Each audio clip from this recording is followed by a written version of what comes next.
All right, all right, all right. Welcome to GUFON, everybody.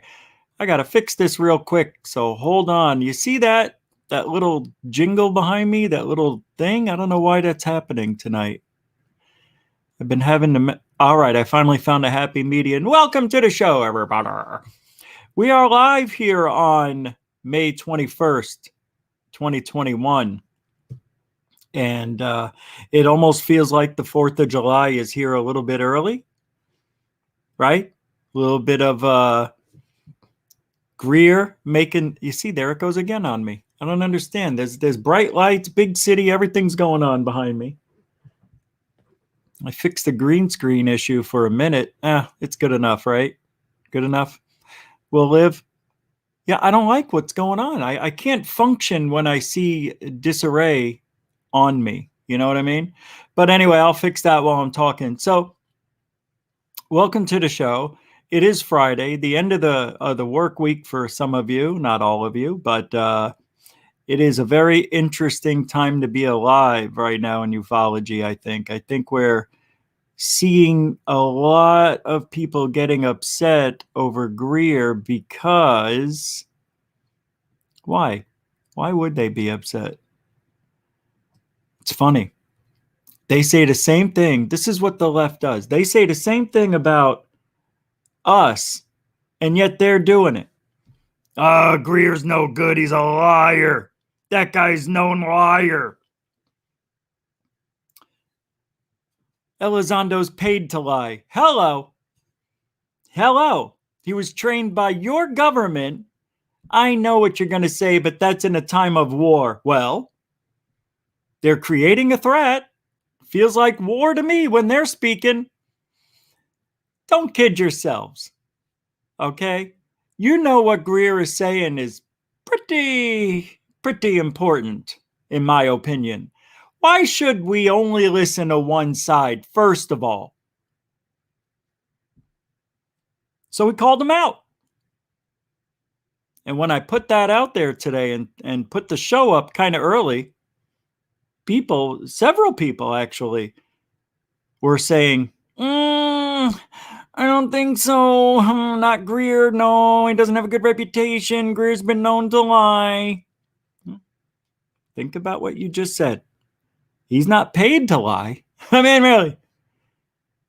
Come on, man. This is ufology. Everybody's lying. Not for 1 minute are you going to believe there's a threat. Hey, we'll be talking about it. Yeah. Talk about it now, because what's that? Roll call. That's right. I was supposed to do the last roll call. I don't know if I'm going to end it. Nocturnal news. Welcome to the show. Good to see you, man. I don't either. Don't trust any of them. No. I mean, I want to trust Greer. All right, well, we'll get into it. Felicia Flores, welcome to the show. Will Strong, Nova Star, welcome to the show. I'm going to go quick. Coral Ann, welcome. Shelly, welcome. Dark Hour, Paranormal, welcome.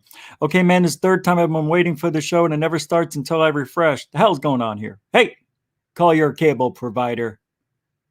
I don't know. Everything UFOs. Yeah, it shouldn't. Well, it's not a premiere. Maybe live shows start differently. What's up, Nathan? Nathan Allen, Nathan Nitsky, Nathan's Hot Dogs. B. Baker in the house. 2 moderators back to back. Chris, what's up, man? Good to see you twice. UFO's only been in the skies for 1,000 years and no threat until now? Yeah, good. Right. Thank you. No. Hello, everyone. Moogie says, it's the threat because they're over our air. They're in my space. That is so left. You're in my space. It's my personal space. U.S. nuclear sites. Come on. That is so left. Oh, I love it. I didn't even think of that.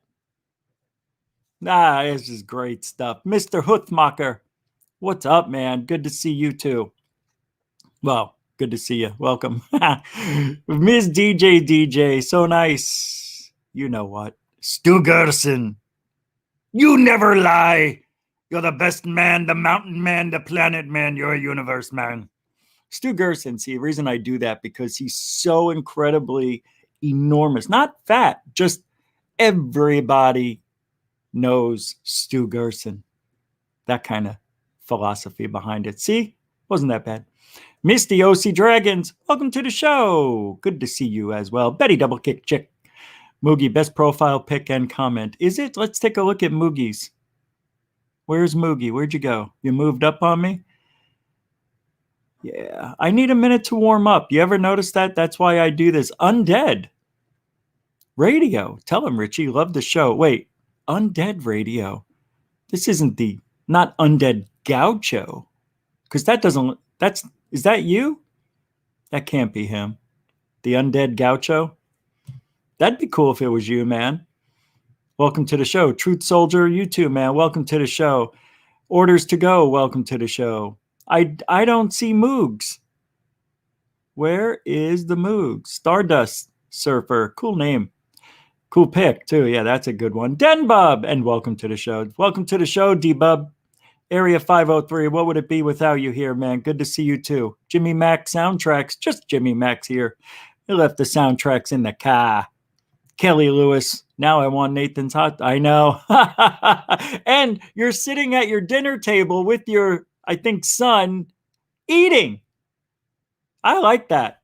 That was kind of fun how that worked out. Stephen A., what's up, man? Good to see you too. Yeah, man.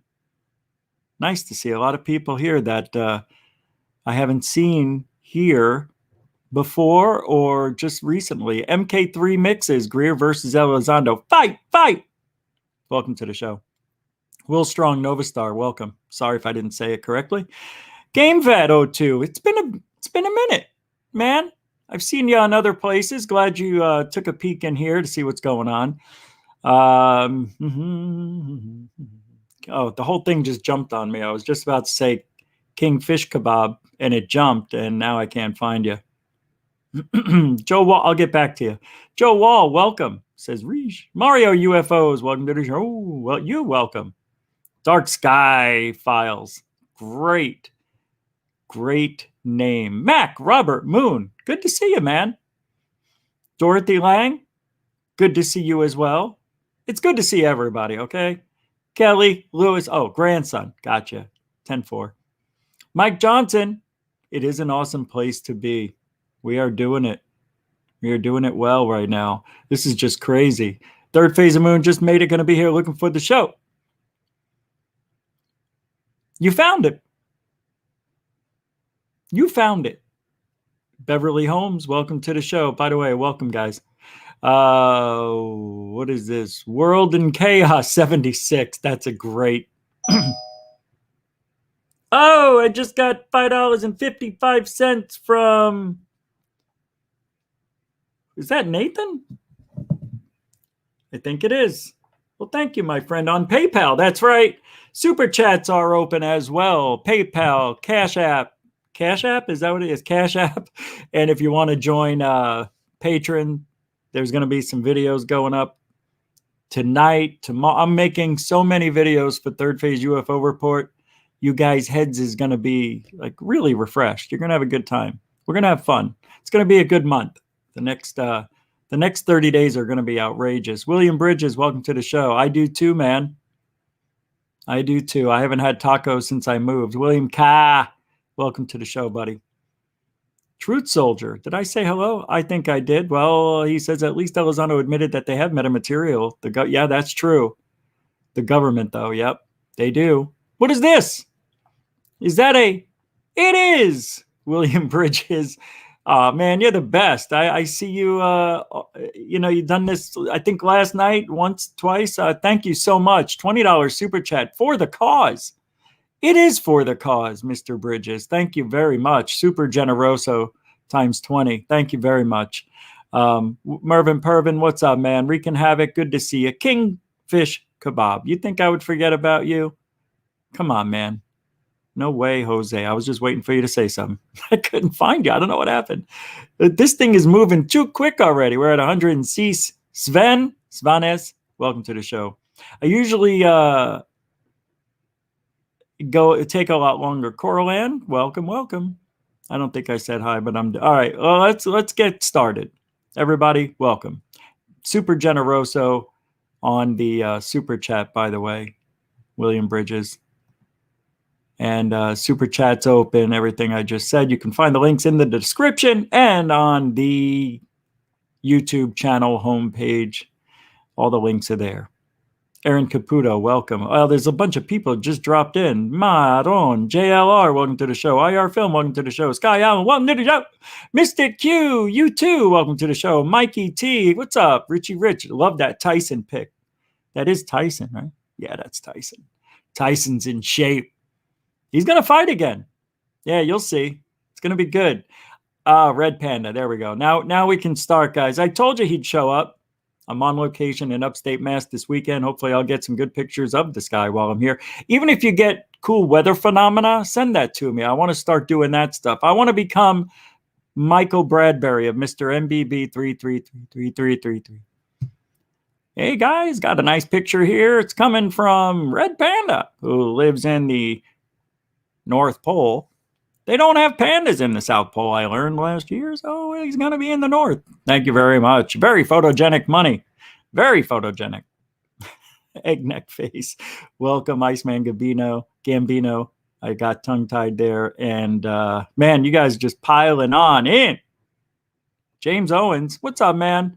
That is a cool profile pic. That's a skeleton hugging lovingly a cat and trying to lick the cat with no tongue, I bet. That is wild stuff right there. You just blew my mind with that picture. That is cool. I've never seen anything like it. Never seen anything like it. Egg neck face, did I say it? Neats B. I think I stopped there by accident. Good to see you. Welcome back. Welcome to the show. Mikey T. All right, come on, guys. I got to go. I got to get started. So, then thanks for the super chat support. And support. I went through with the rest of what I didn't want to stop at soup. So I just said support. Yeah. Oh, no, I need to partake. I'm not going to do it right this minute, but I may not do it. But let's get started. Secureteam. I want to start off with that. I didn't even mention it yet. That was by accident, not on purpose. I'm not that smart. What's up, D-Akinator? Akinator.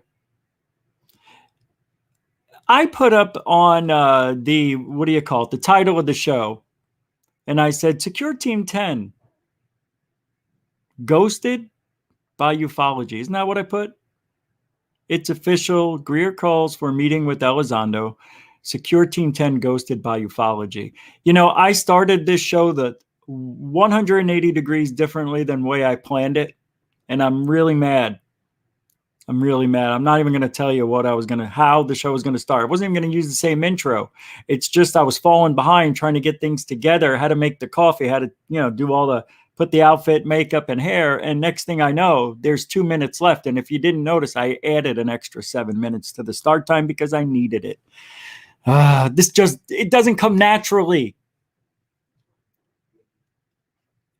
So I'm going to go through the Secureteam thing quickly because really not much to say. And why I said that Tyler and Secureteam10 is being ghosted by ufology. First of all, I like saying ghosted. How often do you get to use it? But I think he is in a totally different position than he is now. And it's his own fault. You know, he should have never went public with whatever happened to him. You know, you remember, I woke up, wound up in the car, the police, da. Next thing you know, there's a video. We don't see him for a year, and he's back. Great. I want him back too. I don't wish any ill will towards Tyler. You know why? Because I don't know the guy. We chatted very few times on Twitter, like, hey, good to see you back. Oh, thank you. You know, nothing major, no deep thought conversation. So I can't have ill will towards somebody. Yeah, I can. Who are we kidding? But I don't have it towards Tyler. And there's a lot of it, not a lot, but there's several videos. There used to be a lot of shows where I talked about Tyler and I was angry and upset. And I'm like, you can't say that. You can't put these up there. This is not a UFO. That can't be this. And that something happened to me along the way. It was just around the time I met Third Phase of Moon officially. And say what you want about them. Go ahead, live in the past, because I know some of you do.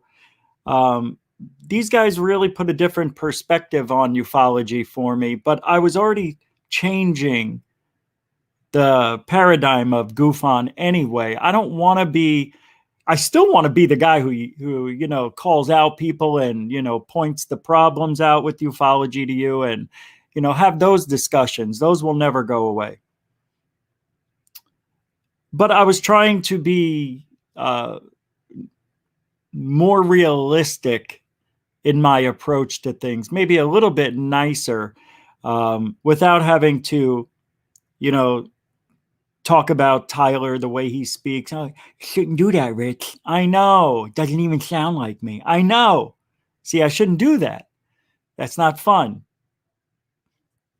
But I do it anyway. I'm trying to make this show a little more mainstream likable, but I don't want to. I don't want to. I'm done doing that. I'm just going back to being me.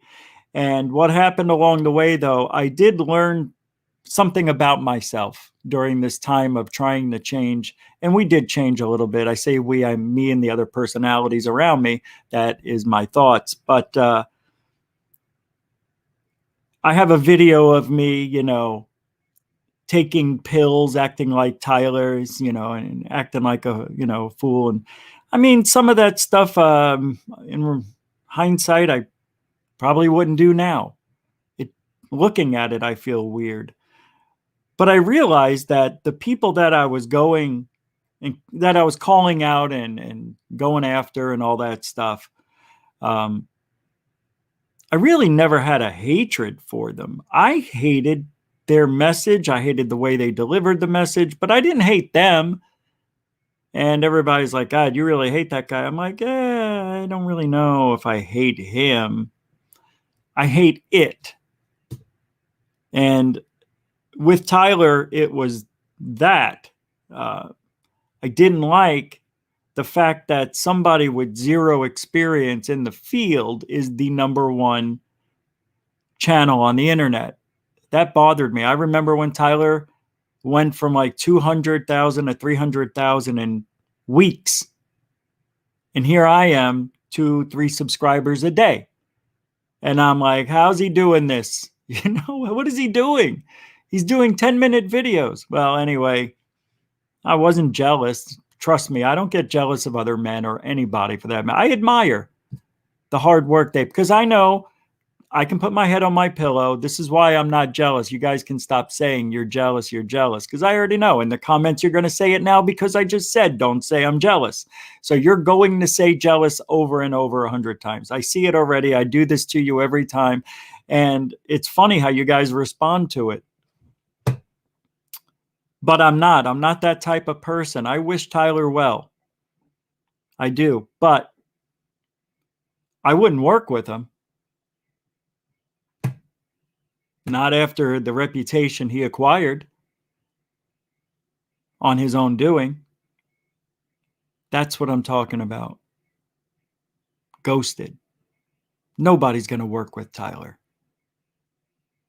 And if they do, they have a lot of questions. How can you support somebody who did what they did? And you know what he did. I'm not going to repeat it. what could save Tyler in this situation, because do you really think Jimmy Church is going to have him on again? Hey, buddy, come on here. So, yeah, like hitting women, do you? You know, that is going to be on everybody's mind. And you don't want that on your channel, trust me. Well, don't trust me. It's common sense anyway. You don't want that baggage, man. You don't want somebody else's baggage. You don't want to be supporting that baggage. That's a bad baggage.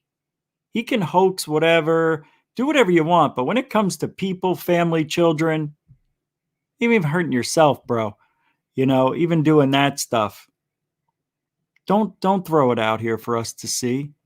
So how can we not talk about it? I got a lot of hate for talking about Tyler and putting the video out first of him driving drunk and all that stuff. I shouldn't say drunk, high, whatever, under the influence. There you go. I felt bad about that video. Sure as hell did. I sure as hell did. But like a lot of YouTubers, we want to be the first. And I have an ego too. And it needs to be fed. There's no lie about that. No lie. But I'm me. I'm just me. This is me. Sadly, this is me. Joe Wall, thank you for that. Yeah. $4.99 super chat, $4.99 says Tyler did it to himself. You're a good dude, Rich. Always have been, always will be. The woods of Massachusetts. That is awesome, Joe Wall. The $4.99 super chat. Thank you so much. And super generoso, by the way. It's weird when you're trying to grow your channel and then something like what happened with Tyler comes around. You have a decision to make, because Alien Addict could have done it, but he didn't. He chose not to.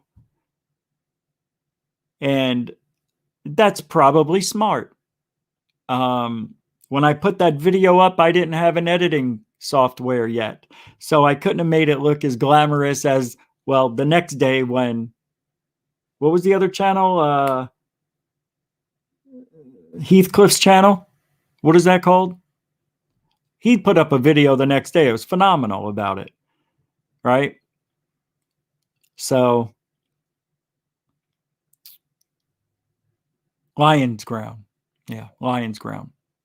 So when Tyler went live with, I was arrested, a cop, I went from my couch to the car, then the cop arrested me for no reason.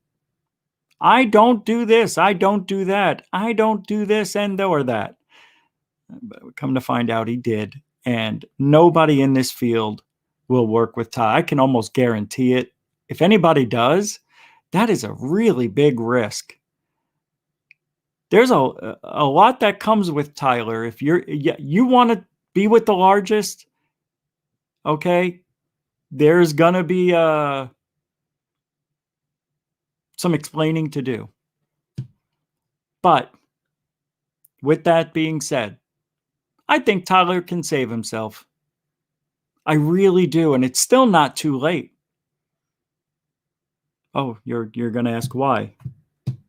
How? How does this guy save himself? If he wants to get into the good graces and work with people one-on-one, because I hear things too in this field, and nobody would work with Tyler as far as I know. And I mean sharing a screen, having an interview, anything, right? I won't even share the videos. I'll talk about them, but I'm afraid that he's got a chip on his shoulder and something to prove. And that worries me. But I think if he told us what happened, explained himself why he did what he did, and I know you and I know after we've all talked about it, till we're blue in the face.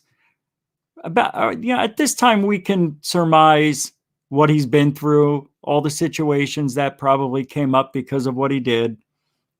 We hear rumors and half truths with half lies, and I don't know what to believe.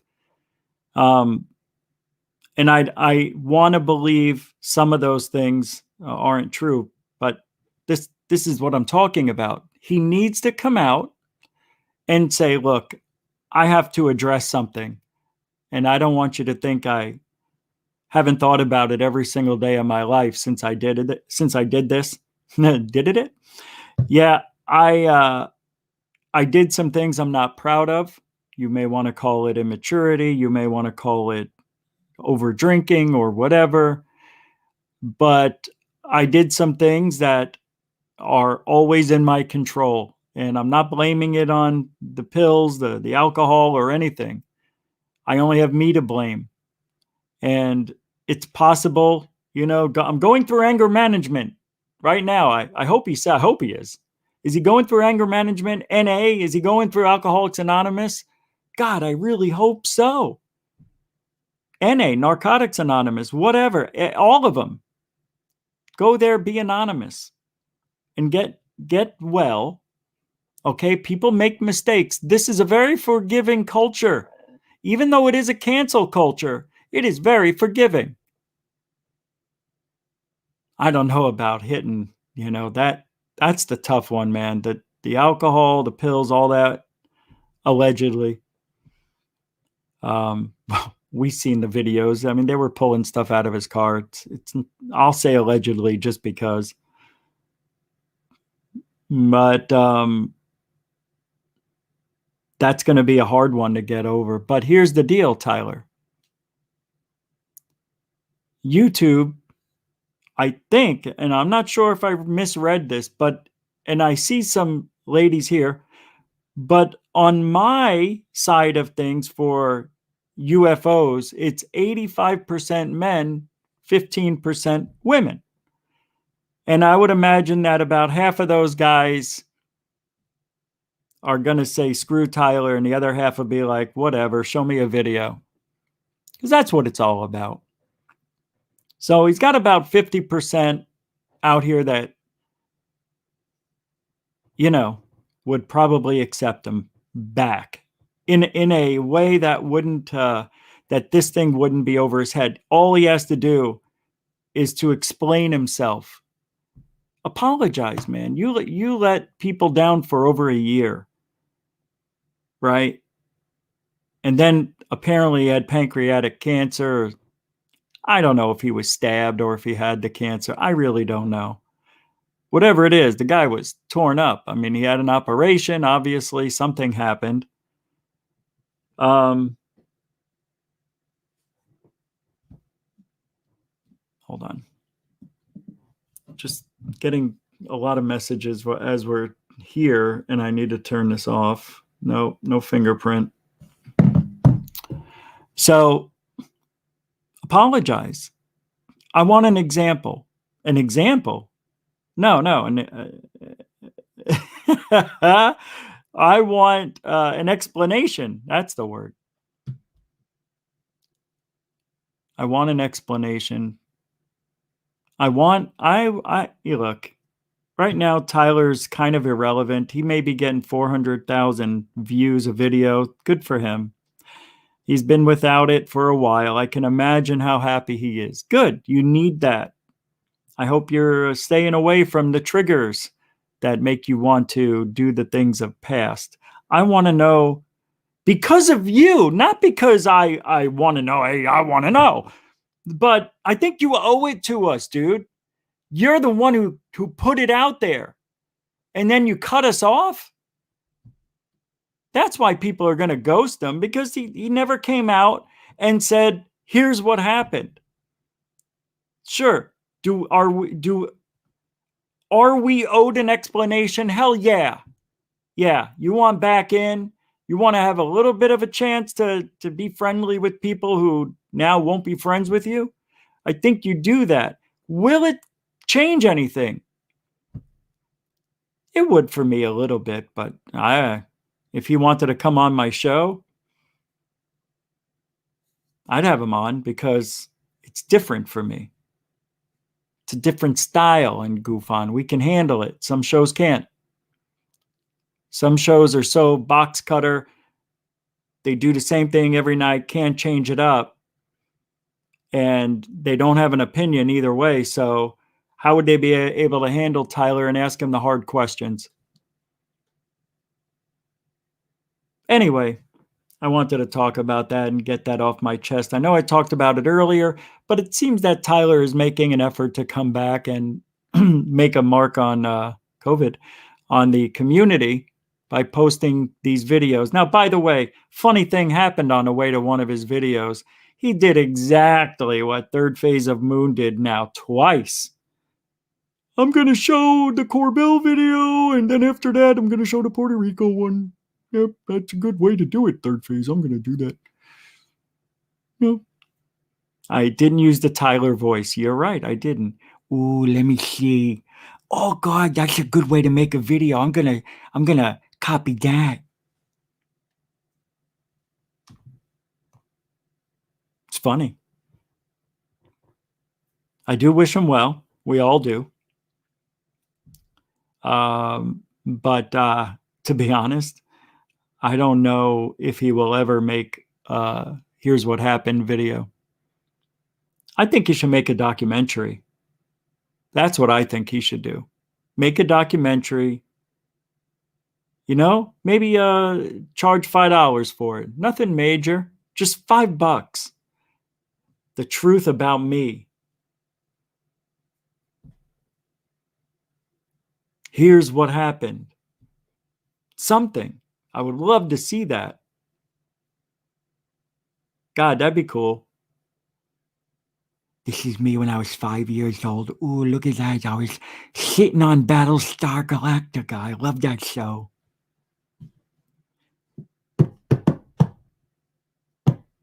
Anyway, food for thought, Tyler. Food for thought.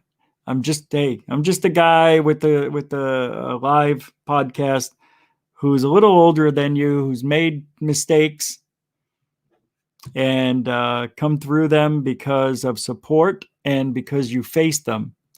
Face what happened. You brought this out to all of us.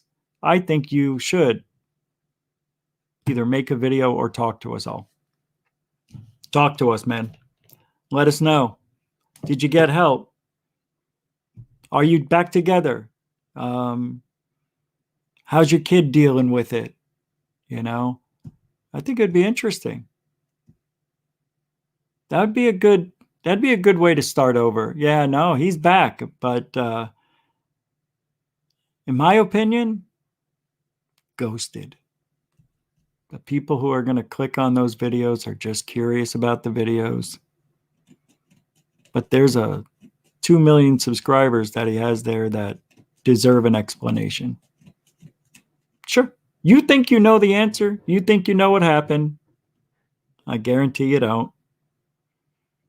Anyway, food for thought, like I said. I don't know. Hold on. We're going to play some videos tonight. I'm doing a little longer show than more than 2 hours because I've got a lot of stuff. And there's no Saturday show this week or the week after, most likely. I am now denoting Saturdays for Pictionary with family. That's what we're doing. All right, chat room. Am I going to show some drone footage? You know what, Stu? It has been so windy here in Florida. I can't fly the drone. I could in these 20-mile-an-hour wind gusts to 30 miles an hour. My God, but it was windy all day. So tomorrow it's supposed to be a little less windy. And yeah, it's coming, brother. It's coming. I also haven't been doing any editing at all. I waited till today to get back on that. I've had a lot of things to do, and I still do. What's this? Uncle Sam's misguided child says his first video back was asking for money or help getting it from. Yeah, I know. But I'm talking about UFO videos, strangeness. But I hear you. I know that was the. I mean, when you say you're back, I mean be back, not just a video a week or two. I think he's up to 2 videos a week now. He's stating he's back. That's all I'm seeing. No, he put up some videos. Tyler can change. We have done wrong. Maybe he is. Maybe he has. Who is Tyler? Teresa, okay. Tyler has the largest subscribership on YouTube for UFOs, 2.03 million subscribers. So that's who he is. If you're looking for the most legitimate and largest, that would be Third Phase of Moon. And I know I just heard some people pass out from that. But if you think about it, these guys are doing things the right way. You may not agree with some things in the past, but they do it the right way, or else I wouldn't be hanging out. I wouldn't call them my friends, you know? I don't hang out with people who do things the wrong way. You should know that. So as far as that goes, yeah, Tyler is, by subscription value, the largest. And just type in Tyler Glockner or Secureteam and just read everything. That's all I can say. Right? All right. And I'm not doing that again. Oh, I thought you were asking. Tyler is Secureteam10. Yeah, that's right. Whose birthday? Happy birthday, Off-World Adam. Happy birthday, Off-World Adam. Funny, the algorithms have never guided me his way. Oh, yeah? Yeah. I don't know. Maybe, that's weird. You don't get any, I guess you don't get any recommendations, so that's weird. We would love to see some drone eye footage of Tampa area, Florida. Okay. Yeah. Yeah. You know what? I'll show you right now. Oh, no, that's Google. That's mean. I was going to be funny, but that's not nice. I shouldn't do that. I'll be getting you the drone footage. Yeah, you're going to love it. You're going to love it. Where I live, like I've told people before, and I don't know where you live in Florida if you live out here, but look at this. I don't know what's going on tonight. It's got to be all the black. I've never had this problem before with the green screen thing. Let's try something. Nope, still doing it. Yeah, bear with me. Oh no, we're going to fix this again. Here we go. So they have this thing, it's called fade on StreamYard, and you can go all the way to here, and you try to find your happy median. Mine's usually about 45. That's 46. And there's 45. 45 has never looked like this. So 47 is where I got to be today. That helped a little bit, but I may go change the shirt. Maybe fix the lighting. I don't know. No, it's not that. Now I messed everything up. All right. I'm going to play a video now. And this is how I was going to start the show without an intro. I was just going to start the video, and I forgot. We're on to the next segment, folks. My computer's just, I don't know what's going on, man. Something weird is happening. Hold on. Don't forget, I've got like 6 kids to feed. And I just wanted to say, Super Chat helps out. Here's one of my kids. This is my 15-year-old. We call him Jimmy Church. So I've got the kids. Some of them are here. Some of them are around. But don't forget Super Chat. Yeah, now, see, I just got stabbed. I just got stabbed in the gizzard. Damn it. That's not good. I'm going to play this video and go change the shirt. You ready? You know what it is.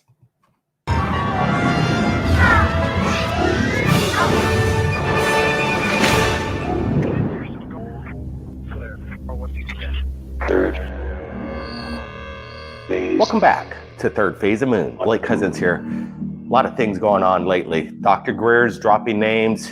He's kind of not very pleased what the narrative is going on within the major media, 60 Minutes. I had about a 2-hour discussion with him last night, and let me tell you, he's unhinged. He's not happy at all with what's going on. This threat, this constant narrative of aliens are a threat. We got to watch out for them. He's not happy at all. So this is what we're doing. Dr. Greer has agreed to come on Third Phase of Moon's platform and discuss and debate with Luis Elizondo, Nick Pope, Jeremy Corbell, including Luis Elizondo's lawyer, Daniel Sheehan. They're all invited to come to a debate that we're going to be having on Third Phase of Moon exclusively in about 2.5 weeks. It's going to take us a little while to organize this major event, discussion, conversation, whatever you call it. Dr. Greer is ready to take them all on. Hey, we don't want to have like a major fight. We just want to have a discussion. Obviously, there's one narrative to the story that's going on in the major media, and they're refusing to give the other side of the narrative. And we're really concerned due to the fact that we believe that there is no such thing as an alien threat. We believe if there is a threat by these unmanned craft, these Tic Tac, these gimbals, this is something involved within military or black ops or private corporation technology. Humans are behind it. There's a big difference. And that's what Dr. Greer wants to go over. And so we're inviting Jeremy Corbell. We're reaching out to you. And if anybody knows Jeremy Corbell's contact, please contact Jeremy. Say Third Phase Moon wants to talk to him. Dr. Greer wants to speak with them, and it's going to be on a platform. Hopefully we could have a discussion for about an hour, 2 hours. Jeremy, if you're listening, contact me. My email's in the description below. Now, Luis Elizondo, he's been making the rounds. You've seen him on 60 Minutes. You've seen him on all the platforms. Luis, my name is Blake Cousins. I've never invited you on the show, but I think it's about time we do. Dr. Greer is ready to speak with you personally on this platform to discuss some of the differences you guys have. Hopefully we could resolve this. Luis, there's a lot of pressure in the UFO community in regards to the information that you're putting out, and there's an alternative view on this whole subject matter. So, Luis, if you're hearing me, please, again, my email is in the description. Dr. Greer called out Nick Pope. That was interesting to me. I guess Dr. Greer has some issues with Nick. Not exactly sure why. I guess he explained it to me last night. Again, we had a 2-hour heated conversation with Dr. Greer. He wasn't mad at us. He was just mad at the whole narrative. And like I said, he's kind of unhinged right now because the time is now. And there's a lot of eyeballs on the subject matter, being that there's millions and millions and millions of people seeing the one side of the narrative. Well, Nick, if you want to back up your statement, continue with the narrative, please, I urge you to come on this platform, approximately 2.5 weeks, and let's discuss this like grown-ups. There's two sides to every story. Maybe we could come in between and figure something out. Maybe we won't. But the point is, we need this discussion. Dr. Greer's reaching out to everybody, including you, Daniel Sheehan. I know you represent Luis Elizondo on some of the things that he's involved with his pension or what have you, what's going on in the military. Maybe you should come on as well and have this discussion. Dr. Greer, he's got a lot of things to say, but the other side, I think, needs to come forward and come on this platform to engage with Dr. Greer in this conversation. That's what Third Phase Moon's all about. We're trying to find out the truth. The information comes in on a daily basis, and we try and put it out as fast as possible. That's what we do. So I reached out to Greer last night. He contacted back, and we had, again, a 2-hour discussion. He's agreed to come on Third Phase Moon's platform in approximately 2.5 weeks and discuss this major topic that we're dealing with right now. And he's been calling out the names. So we're reaching out to everybody today. Jeremy Corbell, Luis Elizondo, Nick Pope, Daniel Sheehan. We're reaching out to you today, and I hope you respond and oblige this invitation to this platform and discuss this important matter. We're going to be having more UFO sightings coming up real soon, but I just wanted to put this statement out because this time that we're living in right now seems very, very relevant to the entire world. Is there an alien presence among us? Are they a threat? Or is it something else? I think we'll find out here soon. Buckle up, everybody. I can't wait to have this platform, and let's keep our fingers crossed that Luis, Jeremy, Nick Pope, Daniel Sheehan respond to this video message. Tell them Third Phase of Moon wants to speak with you. We're going to be reaching out on our own behalf. Be safe out there, everybody. Blake Cousins. We'll see you next time. All right. Hey, thank you, Abhishek Mehrotra. Let Tyler live his life and let him be. I get the emotion. You're emotionally involved with the work, the real work, the field work. I always saw that in your opinion, always. Well, thank you for and I don't know what the nomination, what is that, yen? 200 yen? Does anybody know what that is? Can you tell me? I don't know it, but it very generoso of you. And yeah, man, I'm not saying or doing anything mean about Tyler at all. Just talking. I do not plan on doing what I did earlier. That's, you know, I'm going to let him live his life. Of course, he earned that. He got the channel. That's his. He puts in the work to do what he does. It's $200,000. If that's true, dude, I'm moving. Then I'm out of this house. No more cockroaches. Thank you very much. I don't care. Whatever it is. Thank you very much. And that's extremely nice of you. Yeah, considering I don't think I've ever seen you here. So that is really super generoso. Wow. Thank you, everybody. Ash Dobbs, Misty OC Dragons, and Chad Benson. A couple of $10 drops there. So thank you all for your support. Appreciate it. Definitely. I mean, I've got kids to feed. I've got 7 mouths to feed, you know. One of them's around 15 years old. It's this one. Yeah. We call this one Jimmy Church. I'm sorry. I didn't mean it. Thank you all. All right. So it's put out. You heard it on Third Phase of Moon.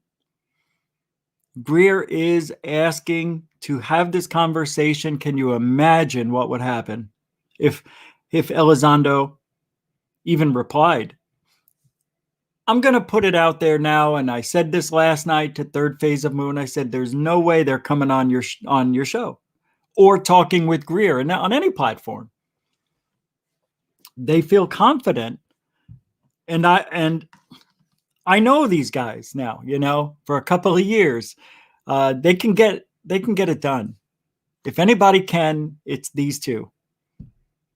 So I say I don't know how you can convince Elizondo, and I'll tell you why. He hired a lawyer because, you know, the pension issue and maybe talking about sensitive material and this, that, and the other thing. Fine. I'm sure this lawyer would want to be there because let's say, oh, hold on. I'm not going to say anything. I'll tell you what Lou said because I have some inside information that was given to me. I guess he was on Dolan, and I don't know if he was on Dolan yet or they did the recording, but I got, hold on a second. And I got this information earlier today. And this one is from, I'll go backwards. Okay. This one comes from Don Ecker from Dark Matters Radio with Don Ecker Fan Club from Twitter, I think. Check it out. This is what's been going on around the field today, just a little bit. Most of you may be aware that Steven Greer just completed an address on YouTube where he claims that Luis Elizondo, Leslie Keene, Nick Pope have been given out disinformation concerning the UFO UAP topic, especially as it is now becoming mainstream. I will include a link to his video below if you've not seen it. You guys have seen it. I have known Greer starting back in the very early 90s when he called my wife and I at UFO Magazine to launch and get to know each other. To have lunch and get to know each other. I can't see. The lunch was not productive when I disagreed with Greer that the UFO phenomena was totally benign. I pointed out many areas to him to show that UFOs were not benign in a number of ways, but it was like water off a duck's back. He was not interested in sharing ideas, but in preaching to us. That was the very last time either my wife or I spoke to Greer. Later, we were to clash with Greer and his group, CSETI. It was apparent to me, my opinion, Greer wished to set himself up as some type of guru within the UFO movement, and he had no time to be either questioned or challenged. Fine, as far as that goes. I also remember his claim that he was personally more in the know than the President of the United States when it came to UFO information. Not to mention, he claimed to have been briefed by the former director of CIA, Central Intelligence, concerning UFOs, which, by the way, was totally denied. I could go on with many things I am privy to, but it's not about that. I never thought I would say this, but events today make me hopeful that we could be on the edge of a breakthrough with UFO UAP data. Perhaps. So why is Greer out attacking people on the cutting edge right now? My thoughts on that in a moment. Okay. We all know that. We know Greer. Hey, let me tell you something. Greer likes talking that CE5, right? But I don't think this is the time to be talking about CE5. Keep that away if you want to sound more credible. That's all I'm saying. Keep that out of it. Nobody believes they can talk to aliens. Nobody believes you can talk to aliens. If you could talk to aliens, why would you need money to make a documentary? Just saying. Don't you think the aliens would give you all the advice you need? Don't you think these well-advanced aliens with all this great knowledge of wisdom and everything else, maybe some power, can lend you a thought or two on how to do things more efficiently and more profitably? Just saying. Every time people talk about talking to aliens, it's always somebody looking for a handout. Sick of it. Not always, but it used to be that way. Now it's a little more mainstream, right? There are some good people out there not looking to make a buck. So then you have to ask yourself, Greer, why? Why would you do this now, of all things? Is it for the spotlight? Yeah, in a way, it is. Look, it is. It's the spot, not solely the spotlight, mind you, but it plays a big part. How can I get myself involved? Greer's asking himself. How can I get involved? How can I do this? What can I do? Well, first of all, it wasn't that hard for him to answer that question, because in his mind, and from other discussions I've heard him, we've seen videos saying it's not a threat, it's not a threat, it's not a threat. But to actually call somebody out and say, you told Luis Elizondo, you told Sheehan you knew this wasn't a threat, and now you're out here saying it's a threat. Greer doesn't want the threat to be aliens, because it most likely isn't. He wants them to give the impression that it's not about aliens, but it's about us making this technology and using it and showing up on these cameras and training missions and whatnot. That's the threat. The threat is us. Pretty scary. If you look back on history, Humans killing humans is nothing new. Humans creating a false threat, nothing new. Vietnam, 9/11, World War II, and the list goes on and on. World War I even was started because of, somebody got killed. I mean, that somebody important got killed. I can't remember. I'm a little sharper on everything else but war. I hate war, but I whatever. I don't know what that means. All right, I don't know everything. All right, so false flag operation, that's where Greer's going to. What is the false flag? Werner von Braun, according to Greer, that there was a discussion with, I don't know, his daughter, his niece, somebody saying that on his deathbed, he said, the final chapter to get one world order is the alien invasion. False flag. Don't forget that. Then Greer, out of nowhere, I've never heard him say this until just the other day, says that the false flag alien invasion has been happening since Roswell or even before. Why didn't he ever say that before? Unless I'm not remembering correctly, I don't remember Greer ever saying anything about the threat is already here. It's already been happening. It's just, oh, Carol Rawson. That's right, Beverly. Yeah, I couldn't remember. I can't remember everything. Sometimes I do. Sometimes I don't. I would love to see if there was a false flag to buy somewhere. Where'd you go? Oh, wow, you jumped up 5 spots. Right, Mystic Q? I would love to get a false. I think they have them out there. I've seen Black Flag. Anyway, let me pull up some other discussions. The one with Lou Elizondo. Hold on a sec. Let me pull that up here. Let's see. What did Elizondo say? Well, Nick Pope said something. You understand Nick Pope, right? I was the senior advisor at the MOD. I looked at all the UFO footage and I documented them alphabetically. They're a threat.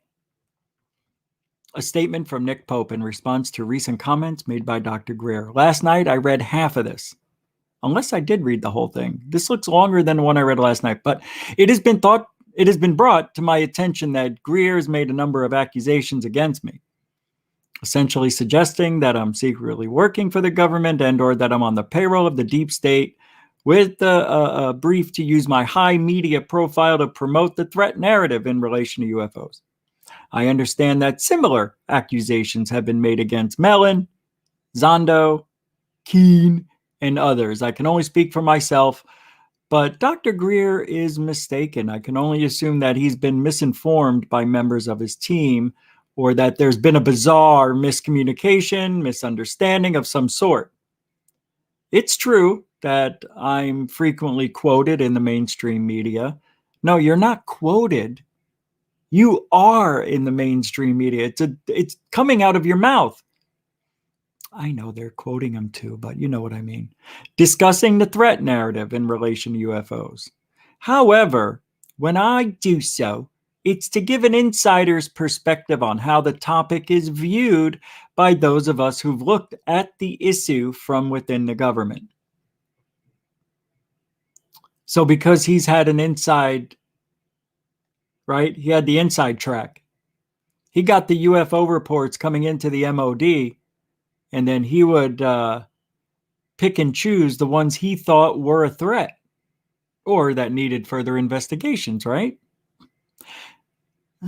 He continues, highlighting the potential threat is a good way to get engagement from senior government figures and reflects the common sense view that it's better to assume a threat and be relieved if one doesn't materialize than to assume something is benign and then get caught with your pants down. Got it. I get that too, man. I totally do. I get it. But, he says, the idea that this is some sort of scripted narrative is completely untrue, as is the related suggestion that I'm part of a government disinformation campaign or a psyop. I think there was a script, not paper, but I think these guys were told what to say and how to say it. You don't think that's really a thing?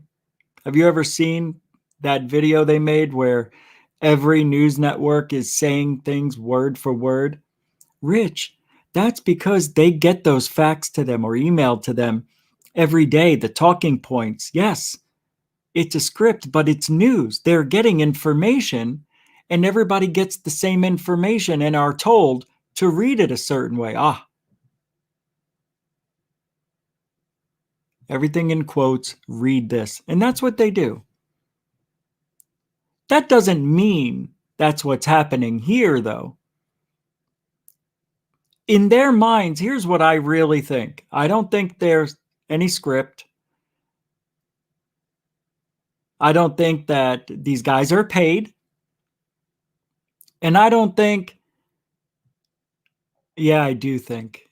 I think that they've had a talking to. You cannot get this much mainstream media play without somebody giving that go-ahead.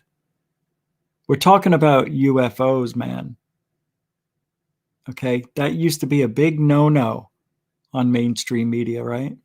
And now, out of nowhere, well, almost out of nowhere, it's on all the time, especially this year.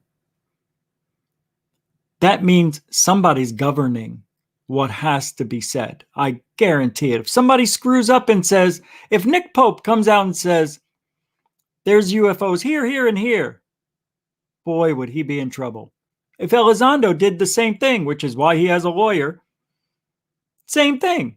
Lou knows he needs a lawyer for what's about to happen. Something big going to drop. Something big is going to drop.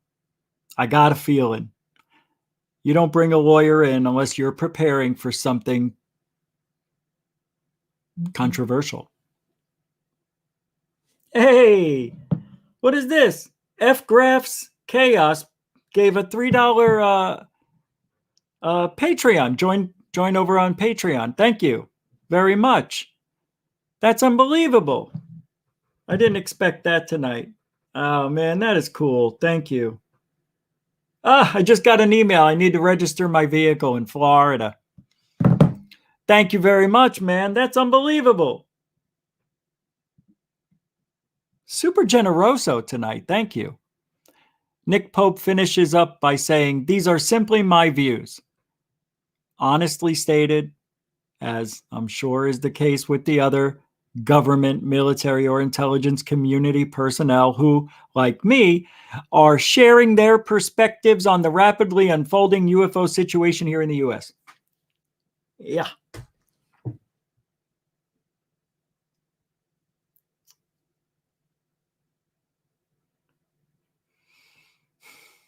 I'm thinking rapidly unfolding UFO situation. Let's not forget the 180 days is coming to an end. I'm being told several sources that something big is going to happen, of course. Everybody thinks that. But for some reason, I want to believe it. And I'm having a hard time pushing that way, but I'm 51% on the side something big may happen, 49%. I just don't know. And you know what that comes from? You know why I'm a little different? Third Phase is different. Greer's different than all these other people. And if you talk about Lou Elizondo, I've been in the field longer than Lou Elizondo by a lot. And he's in a different department, of course. But when you're not burned so many times by people in the community with fake stories and fake evidence and lies this and lies that, you're not as cynical. You know, I look at everything now like, what? Talking to aliens. Shut off. Nobody's proved that. You know, that bothers me. Threat? What do you mean a threat? Now all of a sudden there's a threat. In 2004, there were about 100 of these things following them around every day. Somebody could see something for 2 years, Graves said. But nobody decided to go after them and document it with their phones, right? You don't think anybody would have done that? I know. Because people are feeling pressured now. The public, Lou Elizondo and Melanin up there pressuring the government. That's why this stuff is coming out. No. Nope. They've had the footage for 2 years. They just had to wait for approval before it can go public. Remember that? Yeah. That's why I say this is being guided by somebody, not a script. They know what to say. They're saying it every time. Nothing changes. That's how you know it's a script. Nothing ever changes. Nothing new. Same thing. Nothing new, Lou. Remember? It's not a joke. Everybody knows that. When Lou goes on a show, let's say he goes on somebody's show tomorrow, next week, whatever. What is he going to say? Now he's got something to say because of Greer. But what is he going to say that's going to make you say, okay, there is a threat? Other than saying the same thing, which has been proven to me, which I've already known. But Scott Brown proved to me today, not that he needed to, but I'm glad you gave me all that information, brother, because that threat has been around forever. There's books on it. I mean, there's nothing new. The threat has been out there, but not in the mainstream media. UFO Magazine, number 3. Air Force tests captured saucer, also fly zone. Are aliens cloning humans? Let's see. UFO incident continues to stun close encounters. Emergency measures needed now. NATO diplomat reveals UFO threat in Europe. That's decades ago, guys. Decades. Beyond Top Secret, Timothy Good's book, The Worldwide UFO Security Threat. Okay. How about this? 1997, Alien Agenda, The Threat, David Jacobs, PhD. 1967, The Flying Saucer Menace, UFO Threat. I'm not making this up. Take a look. It's all right here, guys. It's not new, okay? This threat isn't new. It's just new to you, the general public. Well, and you can see the untold story of the UFO threat. Pretty amazing. You know, I can't show you private conversations, but let me get to the next one. Pretty amazing. Scott gave this to me in 5 minutes. He's like, check this out. You want to tell me there's no threat? Here's a threat. Yeah. He says, give me a break. He's right. I could see his frustration in this too. I see it both ways. It's not that I don't. I do. I don't like it. I don't like that we got the same people. That's the problem. The same people, the same people, the same people. And that's what they do. When they want you to believe something, they keep throwing you the same thing, the same people, because you'll remember that face with that story if they keep putting Lou's face with that story. Timothy Good, Beyond Top Secret, the worldwide UFO security threat. Pretty amazing, right? It's been there.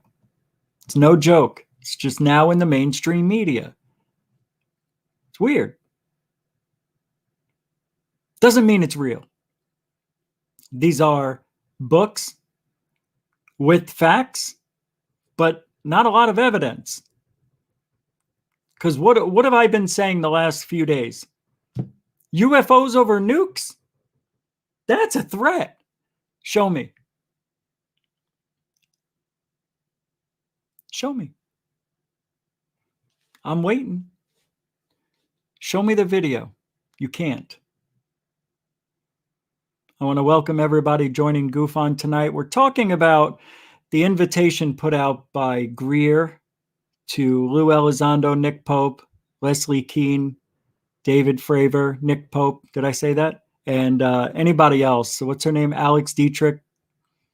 Anybody else. Sheehan, the lawyer for Elizondo now. And he wants to confront them. What Greer said changes, it may change nothing. But in my opinion, it throws a monkey wrench into the whole engine. It's a spoke in the wheel. It's a fly in the ointment, pal.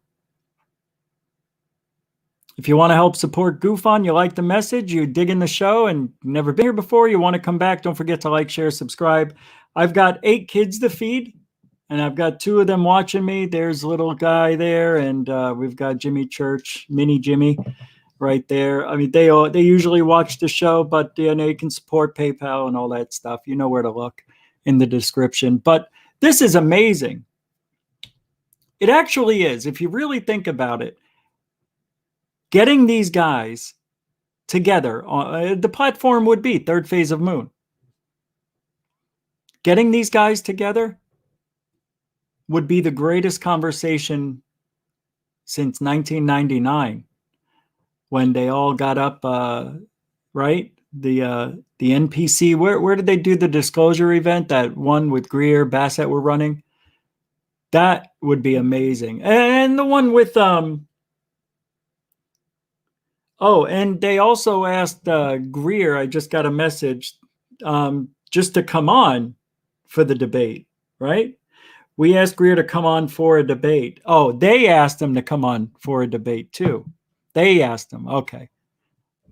Right. My bad. There's so much Greer talk. I'm confused. Yeah, that is awesome. And he agreed. Yeah, I thought Greer reached out. I don't know why I said that or thought that. Thank you. Right. It started out as text messaging, and then they wound up talking for almost 2 hours. Third Phase of Moon and Greer. I'd love to be a fly on that wall. But what Greer said, it's pretty important. But is it for himself? That's the thing. Here's what they said. Third Phase says, I approached Greer last night in regards to the idea of having Elizondo, Corbell, Nick Pope on Third Phase. He wasn't keen on the idea in the beginning, but after some discussion, Greer is now on board. That's amazing. Good push, guys. Told you. Now, if, you know, that's amazing. Greer really wasn't aboard, but that's what I'm telling you about the Cousins brothers. Don't count them out. If they can get a hold of Luis Elizondo, because, you know, you've seen their videos. They're never disrespectful to anybody. It's not going to, they're going to be right down the middle. And all they're doing is asking questions, moderating, you know, that would be the most epic conversation of our time. It would be historic, I would think. And I told them last night, I don't think they're going to come. I don't think they're going to come on. James Owens with a $5 super chat for my 9 children. Thank you very much, man. That's good. That definitely helps out with porridge, applesauce, rice. Thank you very much. Diapers. No diapers here. We can't do that. Diapers. This is the same pair of diapers he's been wearing since he was 0. Came out of the womb wearing them. Thank you very much. Super generoso. $5 from James Owens. It is it's 9 kids. For those of you who are dropping in, welcome. Let me show you something. We got some more stuff here that was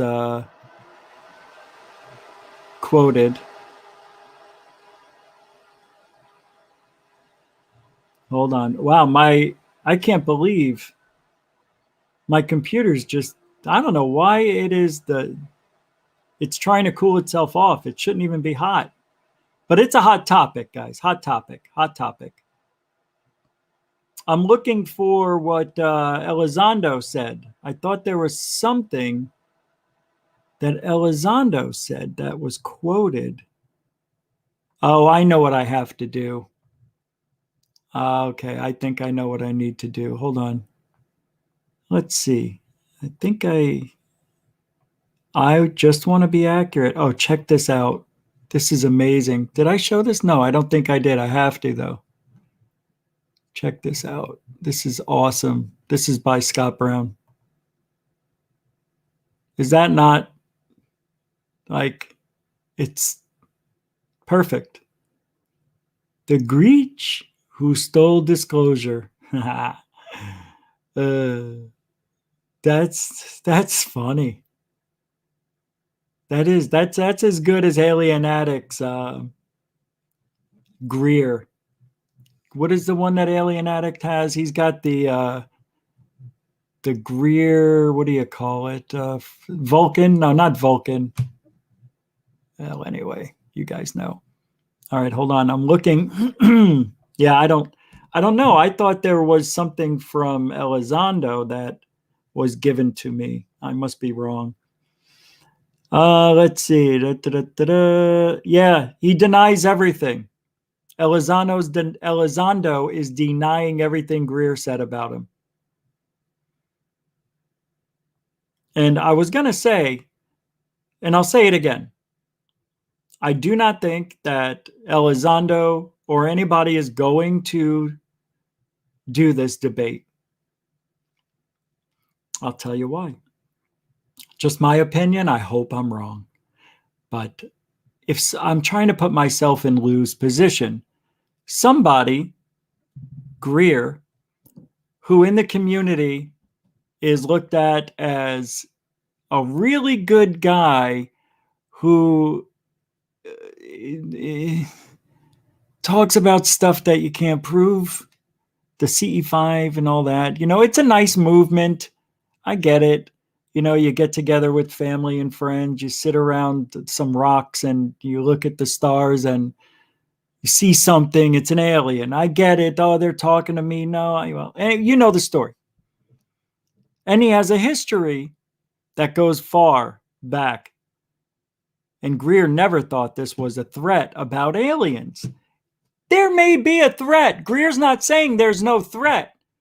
It's just what he wants Elizondo to do is to admit that he knows it's not a threat about aliens. It's a threat about us, the dark, secret, black projects that are funded because people are saying the UFOs are a threat. Now, for some reason, there's this push towards the general public about this. Why? Why? I can't put my mind on it unless something is about to happen. I'll tell you what that might be. And Third Phase of Moon said it. So I'm just going to steal from them because they were on my show. I don't know the mark, the timestamp when he said it, Blake, but there's going to be some sort of, hypothetically speaking, there's going to be an invasion and we're going to blame it on the aliens. But it's us testing out our new, Tic Tac weapon. That's what's going to happen. So nobody can be blamed for it. And then what do you think's going to happen? There's going to be another attack and then maybe another. And now we have to say everybody's going to deny it because everybody knows it's not aliens. It's us. We're creating this. And then what's going to happen? They're going to try to get all of the countries together and fight against the aliens. And guess what happens? All the funding you need. You're going to save the planet? It's raining. There you go. Build whatever you need. Okay, USA, you get the bulk of it. Don't you think China and Russia are going to be like, hey, we want a piece of that pie or we're not joining in. Uh-oh. I hope they thought of this. They're going to have to share that technology with Russia and China. How are they going to get away with it? The U.S. can't get away with it. Don't you think China and Russia has already thought about this because it's been put out in the ether? People have already been talking about it, that this false flag alien threat really isn't aliens. It's us making these weapons of mass destruction, and we need a place to test them out. Forget about that open land in Area 51. Forget about that place in Arizona. We don't need 100,000 square miles of land to drop these, but we got to do it. We got to kill. Yeah, we got to destroy. We got to make it so people feel bad for the victims. That's what I'm afraid this is all about. And when Blake said that this is about that, and whoa, correct me if I'm wrong, Blake. I think I'm pretty accurate on what you said. I think I've listened to it a few times now, but I think that's what we're looking at here. That's the threat. The threat's not aliens. They're putting it on aliens so they can't put it on themselves. And Russia, China, and the other countries already know it's not them. And we're going to deny it. But there'll be this footage that Corbell dropped a year ago, 6 months, however long it takes. And remember that pyramid that went over the Russell? Dangerous. It wasn't. I've got a Mick West video. He debunked more of that pyramid video. It's funny. Imagine your government lying to you. I never thought I'd see the day. Come on, man. You guys really think this is a UFO disclosure? You've got a reality to wake up to tomorrow. That's for damn sure. You have got a reality to face. It is not aliens. That is a most logical explanation of the threat that I've ever heard for ufology. Because if you ain't looking up, you know the rest. It's an amazing time we're living in. Either way, Greer's going to be on Third Phase of Moon in a couple and a half weeks, somewhere in there, mid-June. And if Elizondo and Pope and Keene and the others want to come on and face Greer and explain themselves, be the best show ever. But it's not, sadly, Third Phase, don't be mad, but I don't think it's going to happen. I wouldn't go on. If I was Lou Elizondo, he's going to go like this. Greer, he's lying about everything. You think I'm going to go talk to him about it on a platform as big as that? I'm not. Oh, no, but he'd rather go on shows where they get 60 people live, where nobody can hear him lie. Pretty smart. But then he goes on TV and lies even bigger.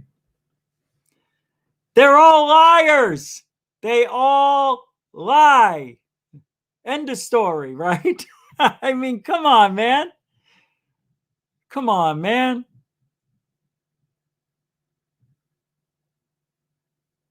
Dog face pony show. What does he say? Our ex-vice president.